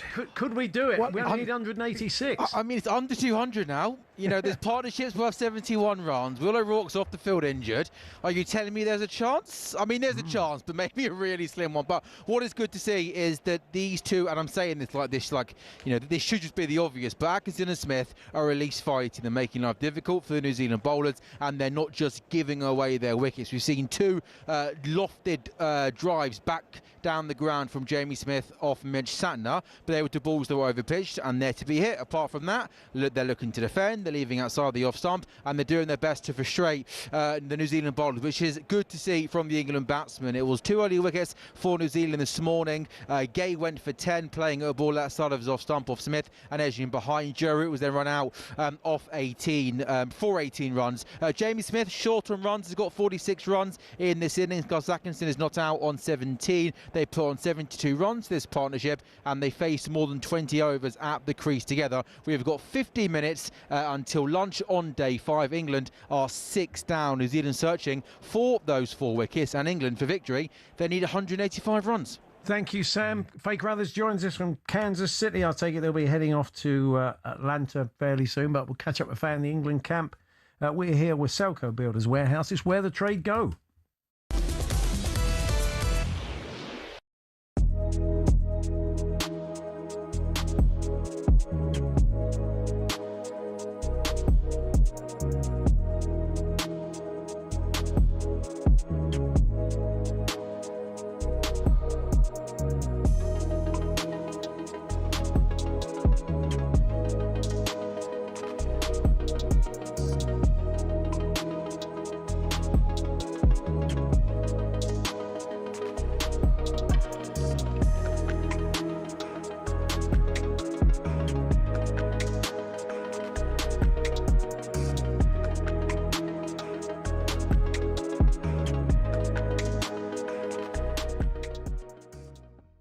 Manchester City have agreed a £116 million deal to sign Elliot Anderson from Nottingham Forest. The fee, as you might have guessed, is the most ever paid for a British player and represents a new record for Manchester City. He's 23, Anderson, and has now been given permission to undertake a medical right here in New York today, with the deal subject to the finalising of personal terms. You would think that will get done quick style. Alex, Elliot Anderson, this is a remarkable rise, isn't it? Certainly is, when you think that he went from Newcastle to Forest for a relatively modest sum. I know Eddie Howe at the time didn't particularly want to cash in, but obviously they had issues with PSR. Yep. It's interesting, the figures. City side are saying 116 million. Forest side are saying actually it's nearer to 130 million. Either way, it's a record, as you say, for a British player, potentially a Premier League record fee, eclipsing what Liverpool paid for Alexander Isak this time last year. I was speaking to a couple of ex-players at the darts last night, and we were pondering, if Elliot Anderson is really a £130 million player, how much would someone like Paul Scholes be worth in the current market? I think he's a terrific player, Elliot Anderson. I'm not sure he's a £130 million player. Well, sure. He joined Forest, as Alex says, from Newcastle in a £35 million deal in 2023. So, not so long after that, we've now arrived at 116 million. Well, brilliant business for Forest. If I'm going to my... Hello, I'm Matt Forden from talkSPORT. This is How to Win the World Cup. This is the best squad I think England have ever had.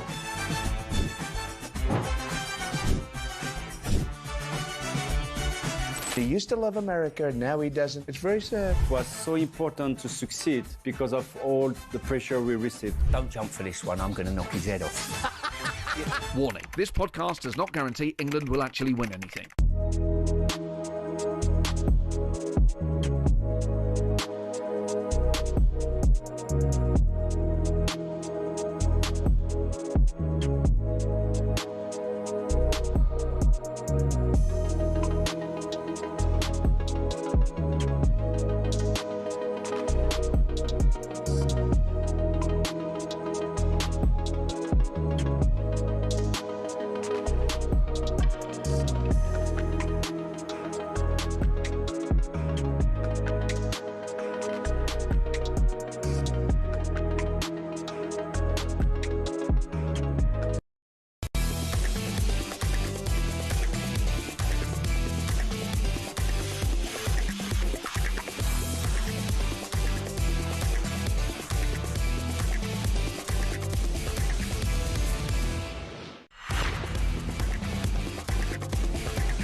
We're keeping an eye on the cricket for you, but whoever the director and the camera team are at Sky Sports are trying to out some parents who've taken their kids to Trent Bridge today. I know. The admission's free, and it's the end of the term. Come on. I don't think it works like that, Andy, in the world of... it's like truancy cam. Look, they're still doing it. Yeah, I know. They're deliberately cutting round the ground. So school-age kids, one of them actually held up a sign. Dad was supposed to take the daughter to school, and it says, sorry, Mum, Dad didn't take me to school. He brought me here instead. Good for her education. Yeah, so truancy cam there. Learn to lose, I say, one or two early in your life. Yeah. Get used to it. That's it, yeah. Get used to the world of being an England cricket fan. So, the latest episode of How to Win the World Cup is now live. Matt Ford is joined by Brad Friedel, the former USA keeper. Chloe Petts, a Palace fan and comedian. They unpacked England. And Didier Deschamps, the only person amongst them who does know that. Yes, I know it's not that. Unpack England's win over Panama and to look ahead. I suppose that's true. Look ahead to the round of 32. Here's Friedel on why France are able to break down the low block defensive sides more effectively than the low block defensive. So why was there a comma in there? Low block defensive sides. I'm going to put in red pen. Not good enough. See me. Anyway, yes, you get the idea. Here it is. What France does is they interchange positions so well, and they keep the ball in the back, keep the ball, and then they play it, but quite quickly. You know, when you play the ball quickly around, players will knock off because the worst thing to do in a football match is sprint around without the ball. And so someone will, but you just have to not be bored in yourself in doing it. And I think whoever is playing in the number 10 position and the wingers, and Kane does a very good job at coming deep sometimes to get the ball. They have to make sure when Kane comes deep that there's forward runners, so it's always pushing the back line further back and further back. LBW I've ever seen. Thank you. That's Brad Friedel there. How to Win the World Cup. You can listen to it wherever you get your podcasts and on the talkSPORT World Cup YouTube channel. England finding new ways. Honestly, that's taking out all three. Yeah. That's so out. Yes. Don't review that, really. There is a review going on, but it's out always up. So I'm afraid England have lost another wicket. There'll be details with Sam in the bulletin, because we'll have a quick chat with Faye Carruthers now in Kansas for jetting off to Atlanta for the game against DR Congo on Wednesday. Hi, Faye. Hello, how are you doing? Yeah, thanks very much for getting out of bed for Thanks, it. very good of you. You guys are flat out, we know. So we do. It's nice to have a little chat with you in windswept Kansas. We were told by Hayley Meyer from Fox Weather there's a bit of a front coming in. It looks a bit windy there, but so what's the timeline then for the England camp before the game on Wednesday? Yeah, so they flew back straight after the game the other day in New York, and they had a day off yesterday, recovery, where they usually do a bit of yoga, have a bit of chill. Some of the players play golf. We flew back in yesterday, arrived like early evening in Kansas. Today we're going to sit down and speak to somebody. We don't know who yet, because it depends how they get through training. Matchday -2 is usually closed training, so we don't get to see them at close quarters, but we do get to see a procession of players that come in to speak to the media ahead of this round of 32. So as soon as I know who that is, which we don't just yet, we probably won't for another 3 or 4 hours, I'll be able to let you know. But we'll be sitting down with somebody looking ahead to the Democratic Republic of Congo game. It's a really tight turnaround. So matchday -2 is today, and then we will fly straight to Atlanta first thing tomorrow morning. The players will train around about 10:15 local time. We don't get to see that because otherwise we don't make matchday -1 press conferences. Such are the logistics out here, and I think this is where we're starting to feel it a little bit actually in terms of the media and the fans, is the amount of travelling that you then have to do when we get to the knockout stages and the games are in close proximity. So they'll fly straight after training to Atlanta, which isn't too bad a flight actually. It's a couple of hours. It's not too far away. And then round of 32 game, which is not going to be a walk in the park, as we know, because Congo are a tough side with plenty of Premier League talent in it. Yeah. If England get to the final, Faye, you and them will be facing 23 and 3/4 hours of air travel to reach the final. It's, it's astonishing, isn't I it? feel like I've had that already. Yeah, Andy. the only person, exactly. The only person is Infantino. He's got about 48 hours of air think travel. of the air miles. We've had less because we were like the final group. We've had less turnaround time going into these stages, haven't we? Yeah, and it sometimes depends on which group you get drawn in as well. Obviously, if we'd have been runners-up in this group, we wouldn't have played until I think the 3rd of July. But because we topped the group and we're in Group L, we've literally just found out we're in the last in the round of 32, and another team has gone into the last 16 in Canada last night. So it feels like in a 42-team format, people are kind of catching up with each other, and it's we're almost being lapped. It feels so. It does feel as if we're playing catch-up very much.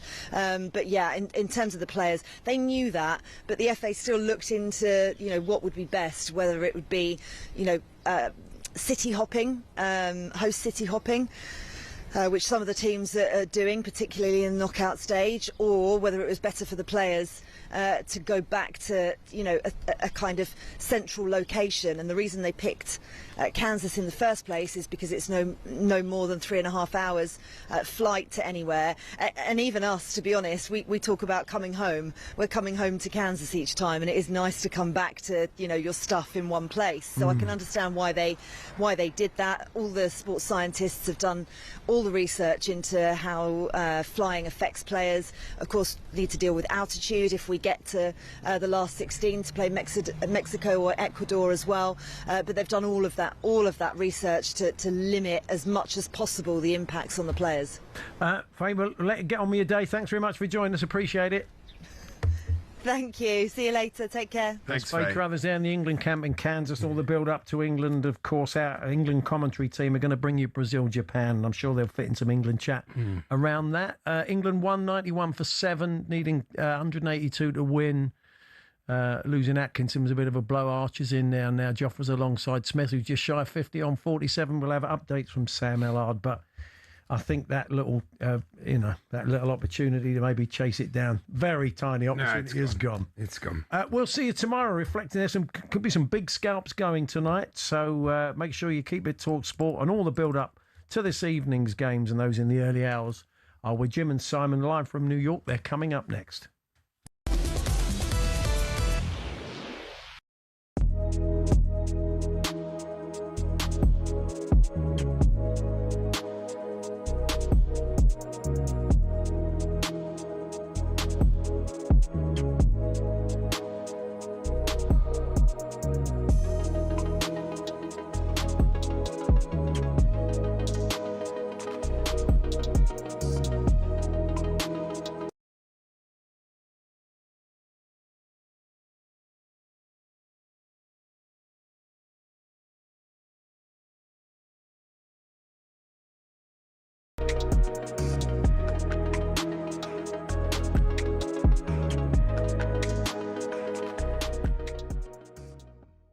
Tuchel wants a different profile. What do you think? Something. What do you It think? doesn't matter what I think. No, it does, Jim. No, it doesn't matter what I think. I'd like to know what you think. Do you think that Quanta is a better option than Trent? He's a better option.